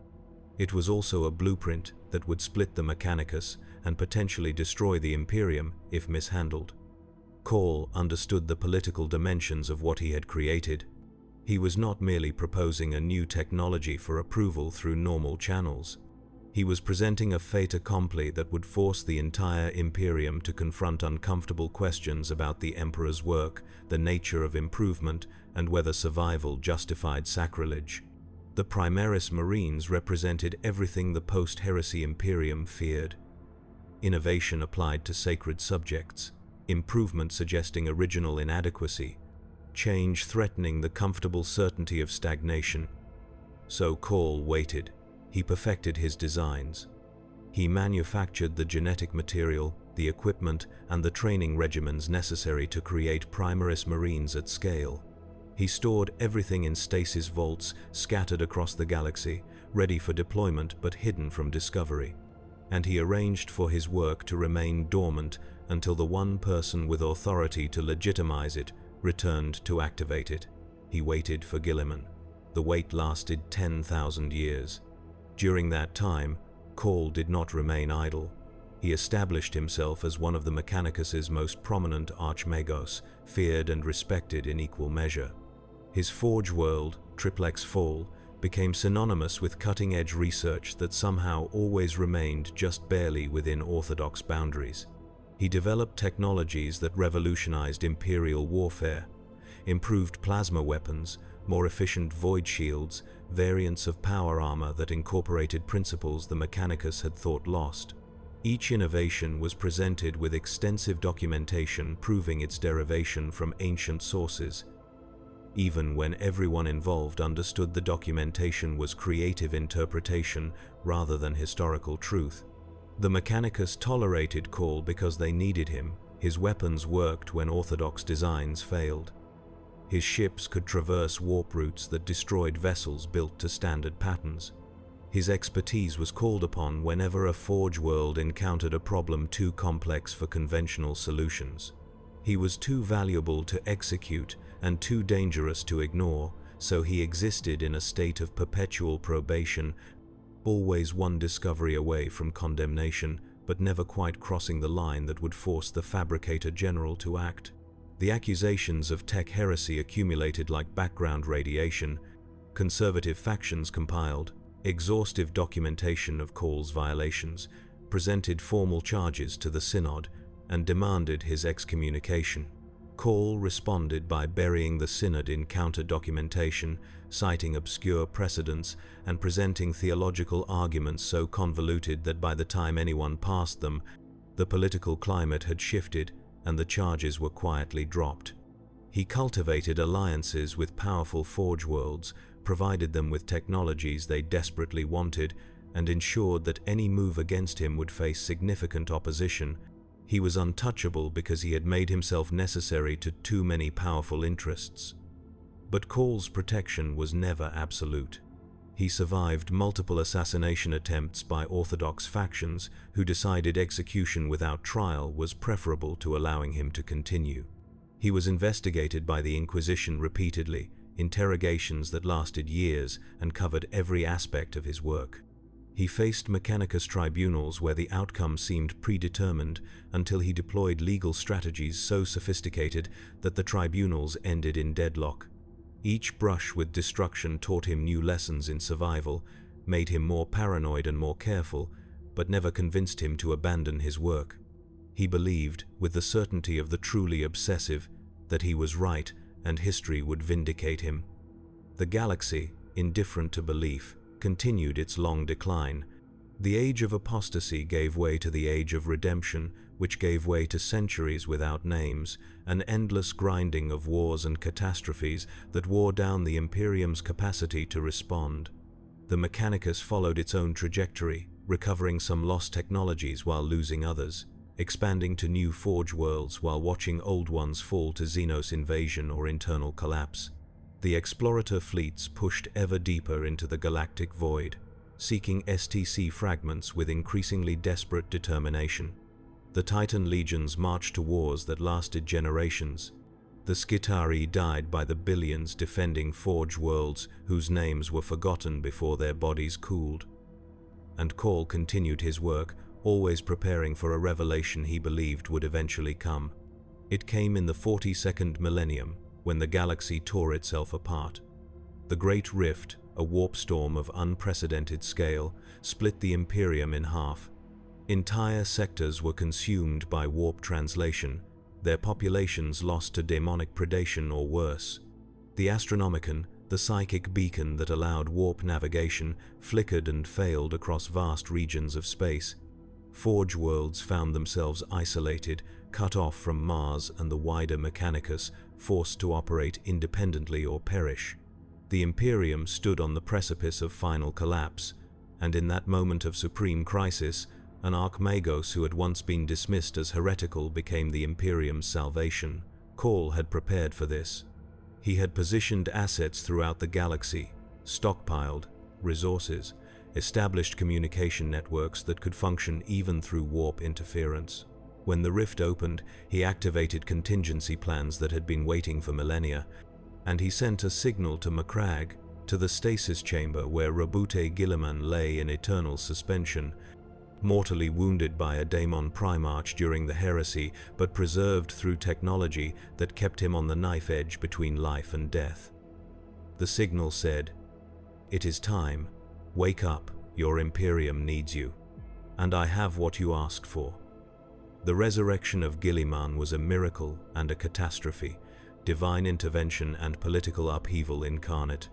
When the Primarch rose from his 10,000-year sleep, healed through a combination of ancient technology, Eldar sorcery, and the blessing of the Emperor himself, the Imperium experienced a moment of collective whiplash. The returned son of the Emperor brought hope that the Imperium could be saved, and terror at what he might do to accomplish that salvation. Guilliman looked upon the Imperium he had helped create and found it wanting, a theocratic nightmare that had betrayed everything his father had fought to build. But Guilliman was also a pragmatist. He understood that the Imperium could not be reformed overnight, that tearing down the structures that sustained it would cause collapse before anything better could be built. So he worked within the system even as he maneuvered to change it. And his first act was to legitimize Belisarius Caul's 10,000-year project. The Primaris Marines were unveiled not as experimental technology, but as a strategic necessity. Guilliman presented them to the Imperium as a gift from the Emperor, genetic enhancements that would turn the tide of wars being lost across the galaxy. The political framing was masterful. By attributing the work to ancient designs he himself had commissioned during the heresy, Guilliman made opposition to the Primaris Marines into opposition to a Primarch and, by extension, the Emperor. The ecclesiarchy could not condemn them without condemning Guilliman. The Mechanicus could not declare them tech heresy without declaring a Primarch a heretic. Caul had won. But his victory fractured the Mechanicus more deeply than any conflict since the Schism of Mars. The conservative factions erupted in outrage. Caul had not merely violated the prohibition against innovation, he had experimented on the Emperor's sacred gene work, the most holy genetic material in existence. That Guilliman endorsed the work did not erase the heresy, it merely meant a Primarch had been complicit in blasphemy. The Orthodox Archmagos declared Caul anathema, demanded his immediate excommunication, and threatened to sever ties with any Forge world that implemented Primaris technology. Some conservative Forge worlds refused to produce Primaris equipment, declined to train Primaris Marines in their chapter fortresses, and continued operating as if the entire project did not exist. The pragmatic factions saw opportunity. The Primaris Marines were objectively superior warriors. They filled a desperate need as the Imperium launched the Indomitus Crusade to reclaim the Imperium Nihilus, the dark half of the galaxy cut off by the rift. Forge worlds that embraced Primaris technology gained prestige and political influence. They received priority access to resources, contracts with newly founded Space Marine chapters, and the favor of Guilliman himself. The pragmatists argued that survival trumped orthodoxy, that the machine god clearly approved of Caul's work since it had succeeded, and that opposing the Primaris project was tantamount to abandoning the Imperium in its hour of need. The radicals celebrated. Caul had proven that innovation was possible, that the restrictions imposed after the heresy were not divine law but political expedients, and that the quest for knowledge could move forward rather than merely backward. If the Primaris Marines were acceptable, what other forbidden projects might be reconsidered? The radicals began pushing boundaries that had been uncrossable for millennia, citing Caul's precedent, demanding re-evaluation of other technologies that had been banned. The Synod found itself fighting a rearguard action against Magi, who suddenly felt empowered to pursue research they had only dreamed of. The Mechanicus splintered into camps that were not quite at war but were absolutely not at peace. Fabricator General Udia Raskian attempted to manage the crisis through political maneuvering, granting limited approval to Primaris technology while maintaining restrictions on other innovations, praising Caul's genius while carefully avoiding full endorsement of his methods. It was a balancing act that satisfied no one and preserved a fragile status quo. Caul himself was elevated to Archmagos Dominus, a rank that acknowledged his importance without granting him official authority over other Forge worlds. He was simultaneously celebrated as a visionary and condemned as a heretic, honored with commendations and investigated for tech heresy, essential to the Imperium's survival and detested by half the Mechanicus. Caul accepted the contradictions with equanimity. He had achieved what he set out to do. The Primaris Marines were deployed across the Imperium. The gene seed was stabilizing. Space Marine chapters that had been on the verge of extinction due to genetic degradation were reinforced with warriors whose gene seed would not fail. The Indomitus Crusade was achieving victories that would have been impossible without Primaris forces. Whatever the Mechanicus thought of him personally was irrelevant compared to the fact that his work was saving the Imperium. But Caul was not satisfied with mere success. He saw the Primaris project as proof of concept, demonstration that innovation constrained by orthodoxy was still innovation, that the Mechanicus could progress without repeating the mistakes that led to the heresy.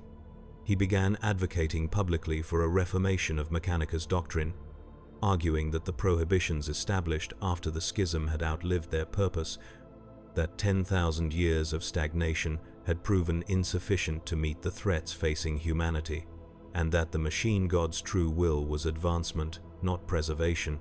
It was incendiary rhetoric that made the conservative factions apoplectic with rage. The debates that erupted across the noosphere were vicious even by Mechanicus standards. Archmagos published treatises running to millions of words arguing for and against Corlean principles. Forge worlds declared each other's interpretations heretical and severed data-sharing agreements. Theological arguments devolved into accusations of chaos taint and threats of military intervention. The Fabricator General found himself mediating disputes between factions that could barely stand to share the same data streams, let alone collaborate on shared projects. And underlying all of it was a question that terrified even those who supported Call.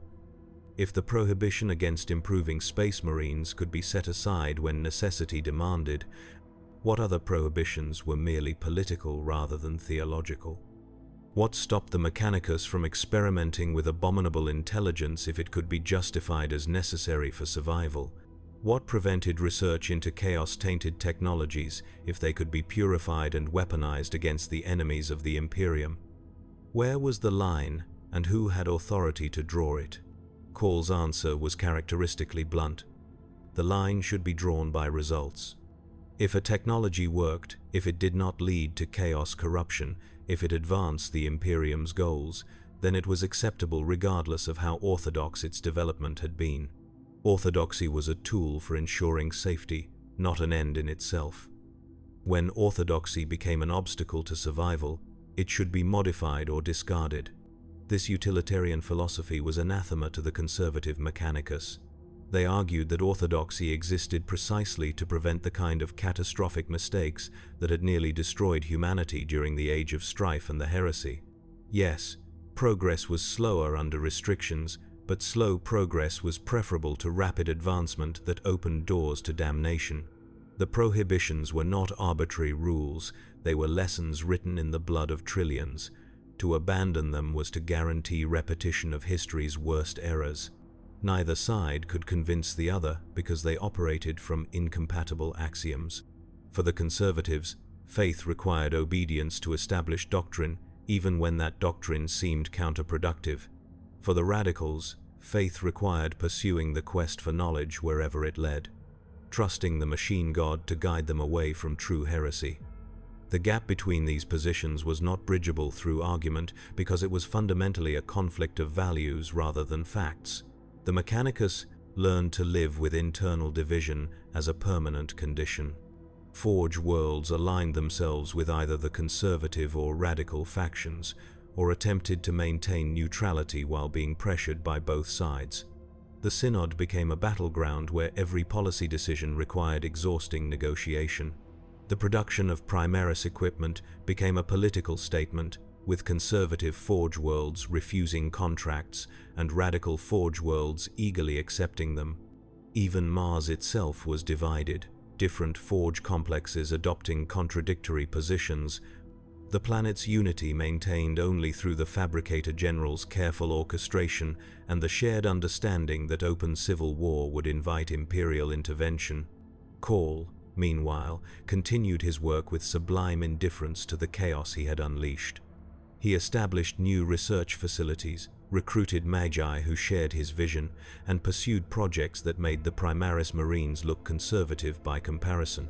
He experimented with Necron technology, studied Aeldari Wraithbone construction, and reverse-engineered Tau weapons systems.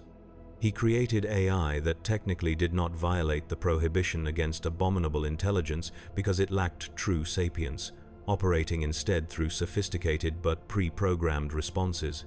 He built devices that interfaced with the warp in ways the Mechanicus had declared impossible, proving through function what doctrine insisted could not exist. Each success made him more essential and more dangerous. Each innovation expanded what the Mechanicus considered possible while contracting what it considered permissible.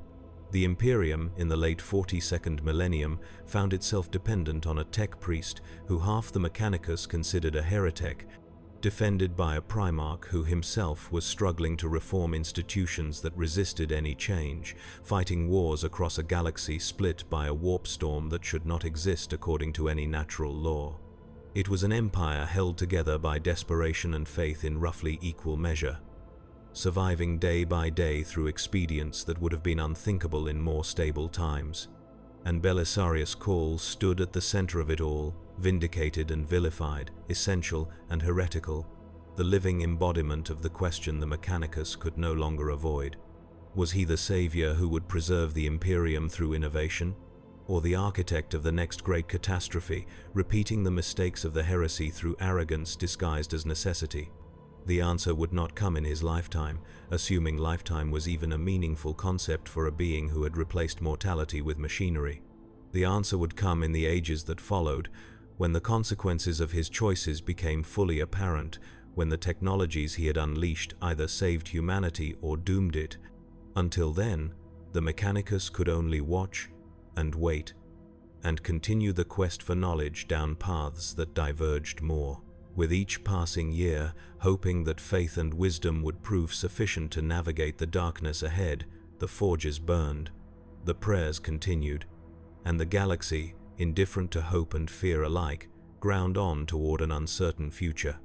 The Adeptus Mechanicus stands now at the precipice of transformation, caught between the weight of 10,000 years and the uncertainty of the next moment. Across a galaxy torn by war and madness, the priesthood of Mars continues its eternal work, maintaining the machinery that sustains an Imperium too vast to comprehend and too fragile to survive without them. They are indispensable, they are irreplaceable, and they are, in ways both obvious and subtle, dying. Not through conquest, not through sudden catastrophe, but through the slow erosion of certainty that afflicts all faiths when confronted with realities their doctrines cannot explain. The forge worlds that dot the Imperium number in the thousands, each one a monument to human perseverance and technological faith. Some are ancient beyond memory, established during the dark age of technology, their original purposes lost but their functions preserved through ritual and reverence. Others are young, founded during the Indomitus Crusade as the Imperium pushed into territories long abandoned or never claimed. Each forge world is sovereign within its domain, ruled by an Archmagos who answers to Mars in theory but operates with near-complete autonomy in practice. They are united by shared faith in the Omnissiah and the quest for knowledge, divided by doctrine, distance, and the accumulated grudges of millennia. The greatest forge worlds have become powers unto themselves. Riser, the furnace of shackled stars, produces plasma weapons of unmatched quality and has fought off orc invasions that would have overwhelmed lesser worlds. Graia, beset by chaos and Xenos alike, has held firm through faith and firepower, its titan legions marching to wars across the Segmentum Tempestus. Metallica, the gleaming giant, maintains the largest Skitarii forces outside Mars itself and has established a network of subsidiary forge worlds that effectively function as an empire within the Imperium. Lucius, the Hollow Forge, exists partially out of phase with real space, its tech priests having discovered methods of warp manipulation that border on heresy but prove too useful to condemn. Each forge world develops its own interpretation of Mechanicus doctrine, its own specializations, its own secrets jealously guarded from rivals. The unity of the Mechanicus is not uniformity but a loose confederation held together by shared symbols and mutual necessity. When forge worlds cooperate, they achieve miracles of production and engineering. When they compete, the Imperium suffers shortages and delays as resources are hoarded and knowledge withheld. The Fabricator General on Mars attempts to coordinate this fractious priesthood through diplomacy, coercion, and the implicit threat of being cut off from Martian archives and support. The coordination is never complete. The forge worlds obey when convenient and find theological justifications for independence when it is not. This decentralization has proven both salvation and curse. When the Great Rift tore the galaxy asunder, forge worlds in the Imperium Nihilus found themselves cut off from Mars, isolated in darkness with no prospect of reinforcement or guidance. Some fell to chaos, corruption, or Xenos invasion within years. Others endured, their tech priests adapting to circumstances that would have paralyzed a more rigidly hierarchical organization. They formed regional alliances, shared resources that would normally have been monopolized, and innovated out of sheer desperation. The forge worlds of the Nihilus became laboratories of necessity, proving that the Mechanicus could adapt when survival demanded it. But adaptation came at a cost. Cut off from Martian orthodoxy, some forge worlds drifted into practices that the Synod would have condemned. They experimented with Xenos technology more openly, incorporated chaos-tainted machinery after insufficient purification, and developed doctrinal interpretations that bore little resemblance to traditional Mechanicus faith. When the Indomitus Crusade finally re-established contact with these isolated forge worlds, the Mechanicus faced an uncomfortable question. Were these survivors to be celebrated for their perseverance or condemned for their deviation? The answer varied by forge world and by which Archmagos was making the judgment. The explorator fleets continue their eternal search through the void, venturing into regions where no Imperial ship has traveled in millennia or perhaps ever. They seek the greatest treasure the Mechanicus can imagine: intact standard template constructs, the master databases that allowed humanity to rebuild civilization during the dark age of technology. An STC contains complete manufacturing instructions for everything from agriculture to starship construction, knowledge so comprehensive that a single intact STC could revolutionize an entire sector. But intact STCs are vanishingly rare. What the explorators find are fragments, corrupted data cores, partial schematics that hint at wonders without providing the information necessary to recreate them. Each fragment is treated as a holy relic. Entire forge worlds devote centuries to analyzing a single corrupted file, attempting to reconstruct missing data through inference and experimentation. Sometimes they succeed, recovering the knowledge to produce a more efficient water purifier or a slightly improved las weapon power cell. Occasionally they achieve breakthroughs that echo across the Imperium, rediscovering technologies thought lost forever. More often they fail, the data too corrupted or the knowledge too incomplete, and the fragment joins the archives as another mystery to haunt future generations. The explorators who venture into the galactic frontier develop their own culture, distinct from the forge world priesthood. They are pragmatists forced to make decisions without the luxury of consultation or doctrinal review. They negotiate with Xenos when extermination is impractical. They employ technologies of questionable provenance because the alternative is death. They become comfortable with ambiguity in ways that horrify their more orthodox brethren. When they return to Imperial space, if they return at all, they find themselves viewed with suspicion, their discoveries welcome but their methods questioned. Some explorator Archmagos never return, establishing independent domains in the void, sending back data but refusing to submit to Martian authority. The Titan legions walk still, though their numbers have dwindled from the heights of the Great Crusade. Each god machine is irreplaceable, its construction requiring resources and expertise that take decades to assemble. When a Titan falls in battle, the loss resonates across the entire Mechanicus. The machine spirit is gone, the princeps dead or mad, the accumulated battle honors erased. Sometimes the wreckage can be recovered and a new Titan built from the salvage, but it is not the same machine, not truly. The continuity has been broken. A new machine spirit must be awakened and a new princeps bonded, a process that can take years and often results in rejection and death. The princeps who survive decades of combat become legends, warrior mystics who exist more in the manifold, the mental space where consciousness merges with machine, than in the physical world. They speak of their titans as living beings, describe conversations with machine spirits that seem far more sophisticated than simple automated responses. The Mechanicus does not discourage this mysticism. The bond between princeps and titan is sacred. the ultimate expression of human and machine achieving unity. That the bond often destroys the princeps psychologically is accepted as the price of apotheosis. Better to die merged with a god-machine than to live separate from divinity. The Legio Titanicus deploys to the Imperium's most desperate battlefields, where conventional forces cannot prevail and only the god-machines can turn the tide. They stride through urban ruins and across blasted plains, weapons capable of leveling cities, discharging in controlled patterns orchestrated through the manifold.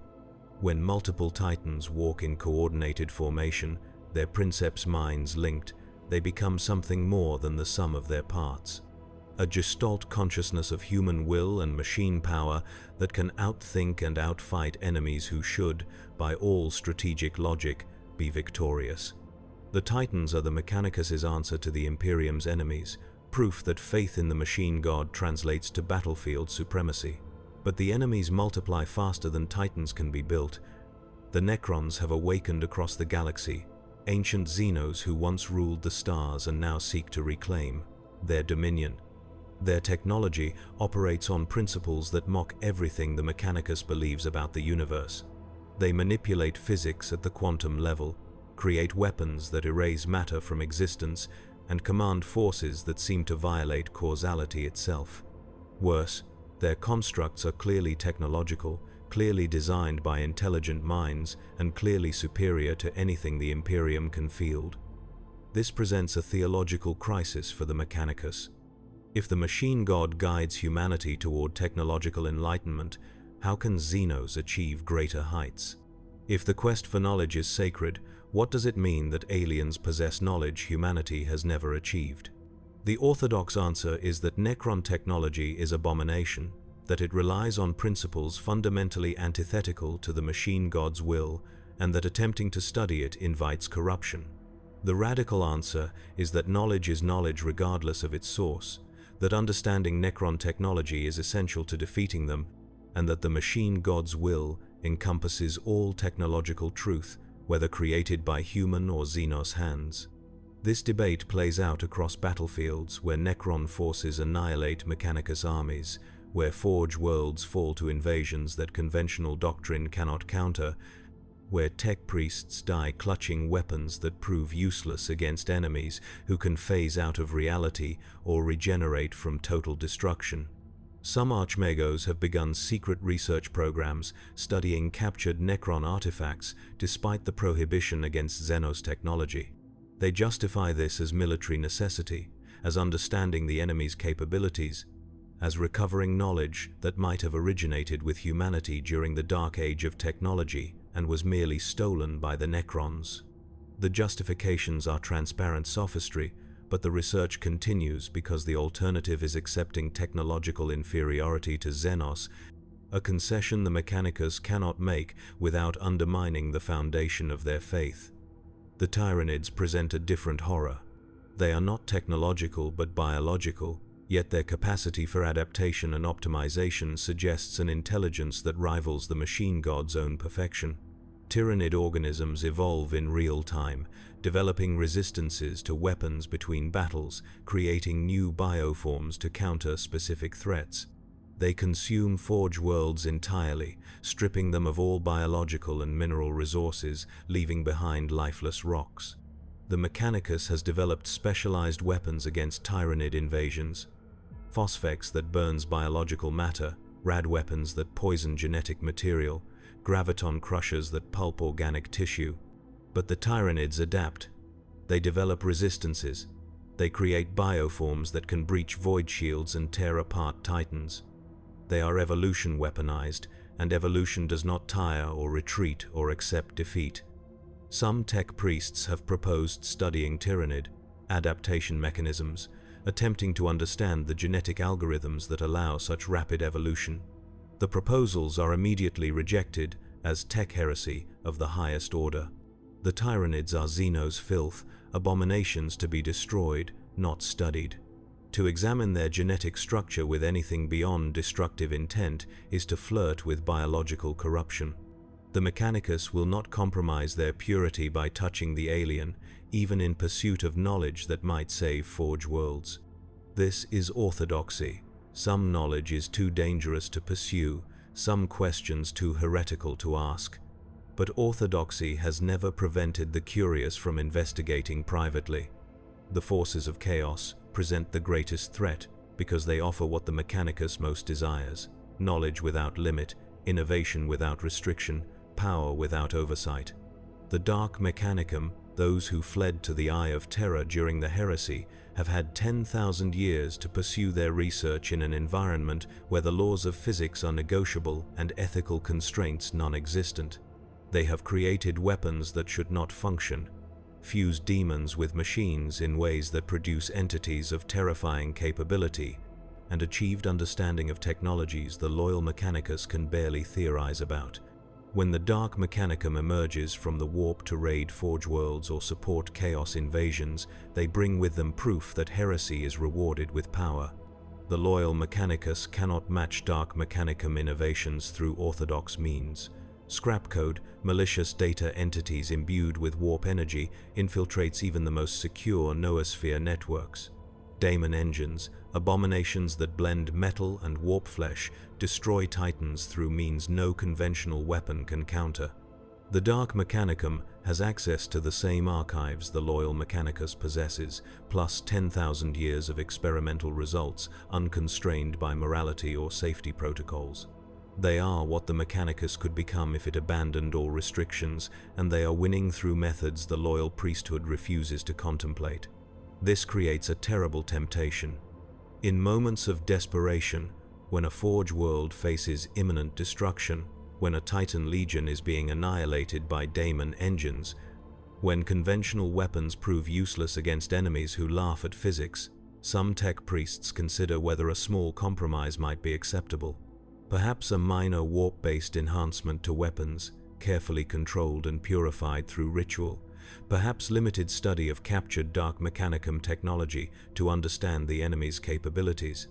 Perhaps just a brief communion with entities that offer knowledge in exchange for trivial favors. The descent into damnation begins with rationalization, and rationalization is something the Mechanicus has perfected over millennia. Most resist the temptation. Most hold firm to their faith and die rather than compromise. But some fall, and when they fall, they take their Forge worlds with them. The Mechanicus has learned to watch for signs of corruption. Tech priests whose augmentations begin incorporating biological components, Forge complexes whose output suddenly increases beyond explicable efficiency, Skitarii cohorts whose performance suggests enhancements that should not be possible. When corruption is detected, the response is immediate and absolute. The affected Forge world is quarantined, its assets seized, its tech priests investigated and often executed. Sometimes the corruption runs too deep, and the Forge world must be destroyed entirely, virus-bombed into sterility or subjected to exterminatus. The Mechanicus would rather lose a Forge world than risk heresy spreading. Belisarius Caul's shadow looms over all of this. His success with the Primaris Marines has opened debates the Mechanicus cannot close.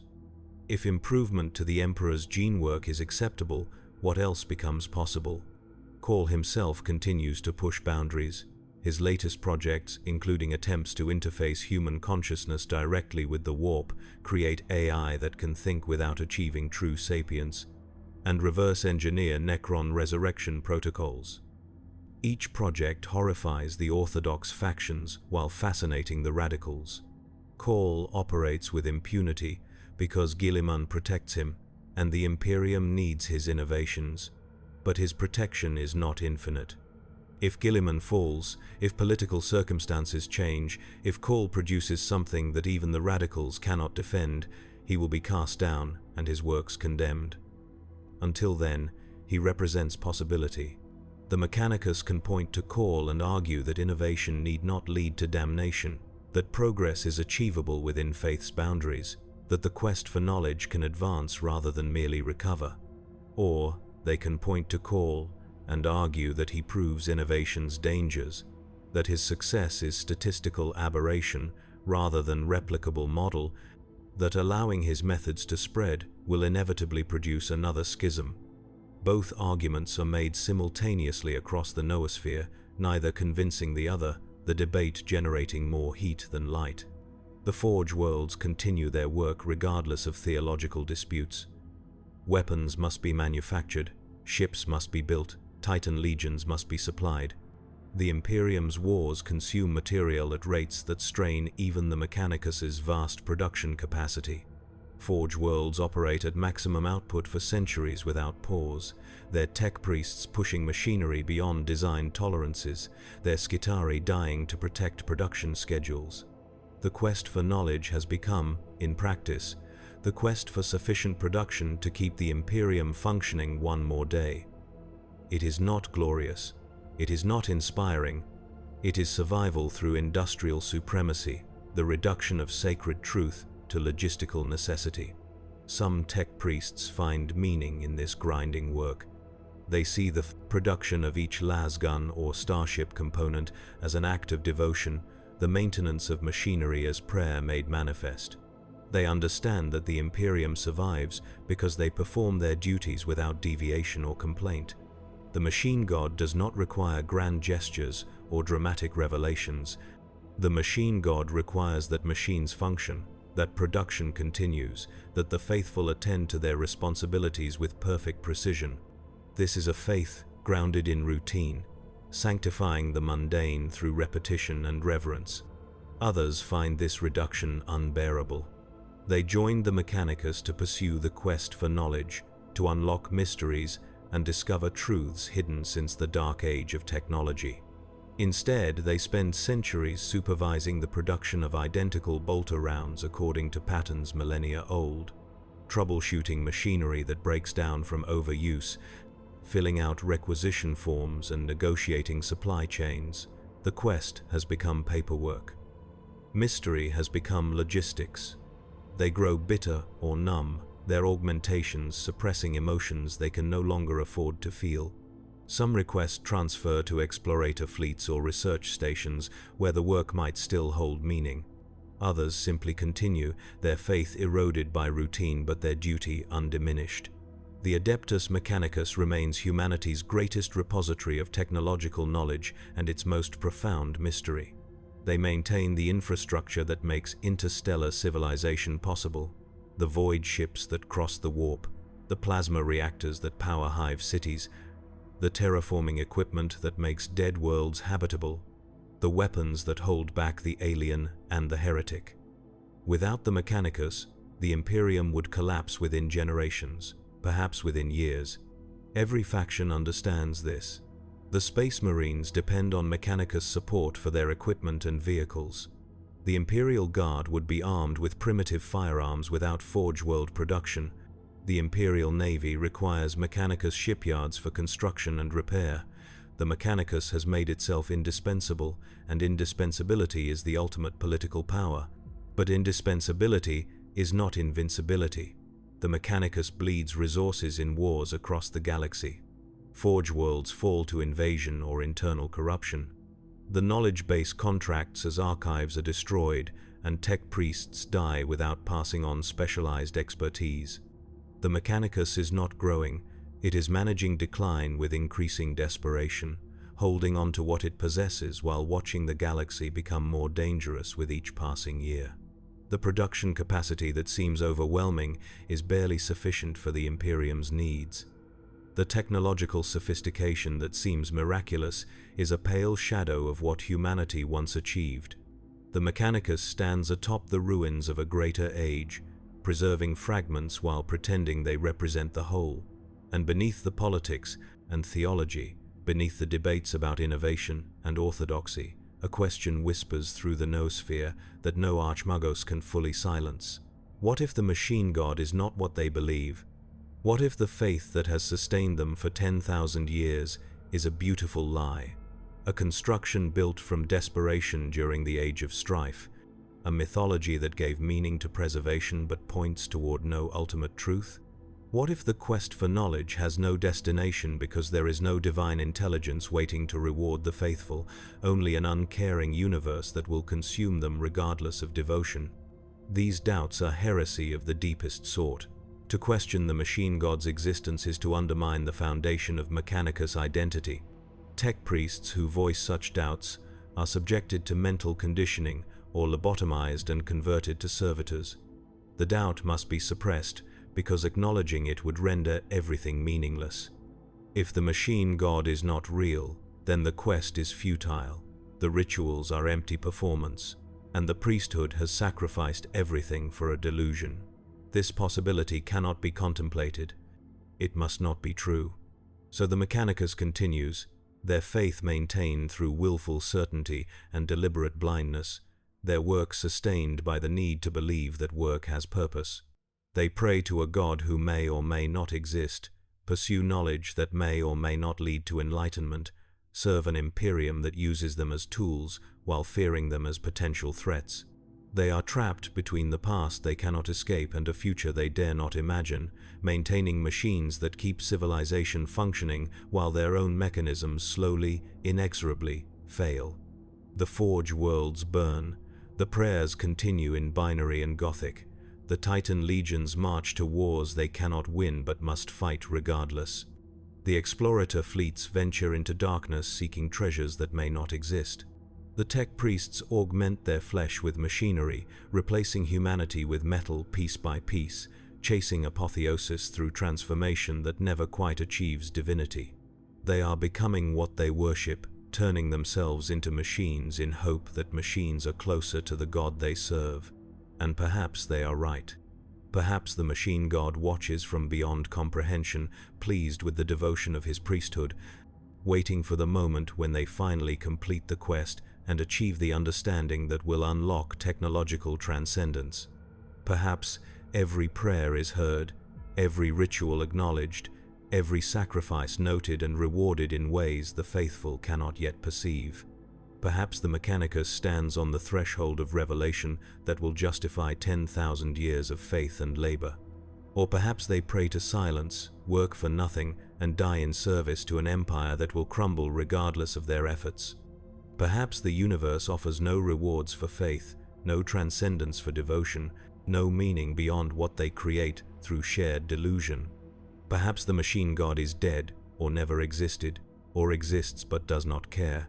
And the Mechanicus will labor until the last Forge world falls and the last tech priest expires, having achieved nothing but postponing the inevitable. The Mechanicus cannot know which reality is true. They can only continue because continuation is all they have. The Forge complexes produce their quota. The Titan legions march when commanded. The explorators search for STC fragments that might save them or might condemn them, depending on what knowledge those fragments contain. The quest for knowledge proceeds because stopping would be admission of defeat, and defeat is unacceptable to a faith that has endured since before the Imperium existed. In the manufactorums of 10,000 Forge worlds, servitors perform their assigned tasks with lobotomized precision.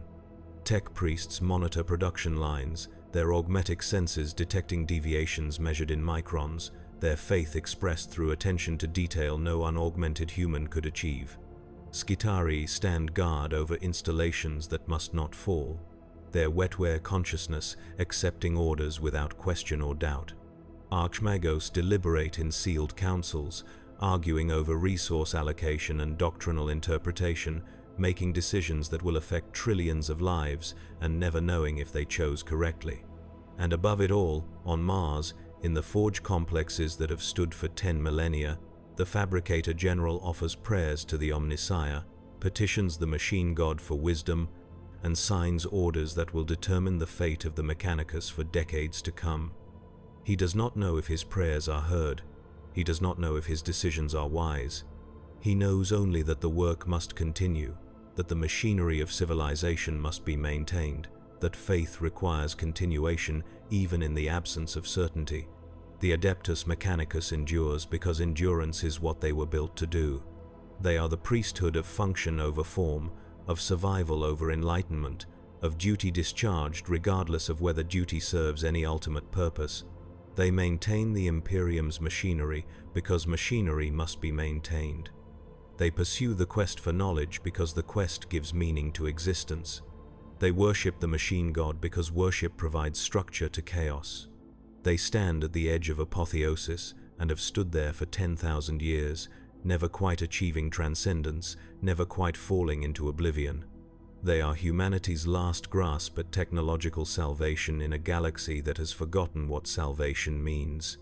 They are priests of a god who may be dead, seekers of knowledge that may not exist, servants of an empire that does not deserve their devotion but receives it nonetheless, and they will continue until the galaxy burns to ash, or they finally achieve the understanding they have sought since the first tech priest looked at a machine and saw divinity. Until then, the forges burn. The prayers echo through the noosphere. The quest continues, and the Adeptus Mechanicus endures, faithful to the end, whatever that end may be. The machinery hums, the rituals proceed, the future remains unwritten.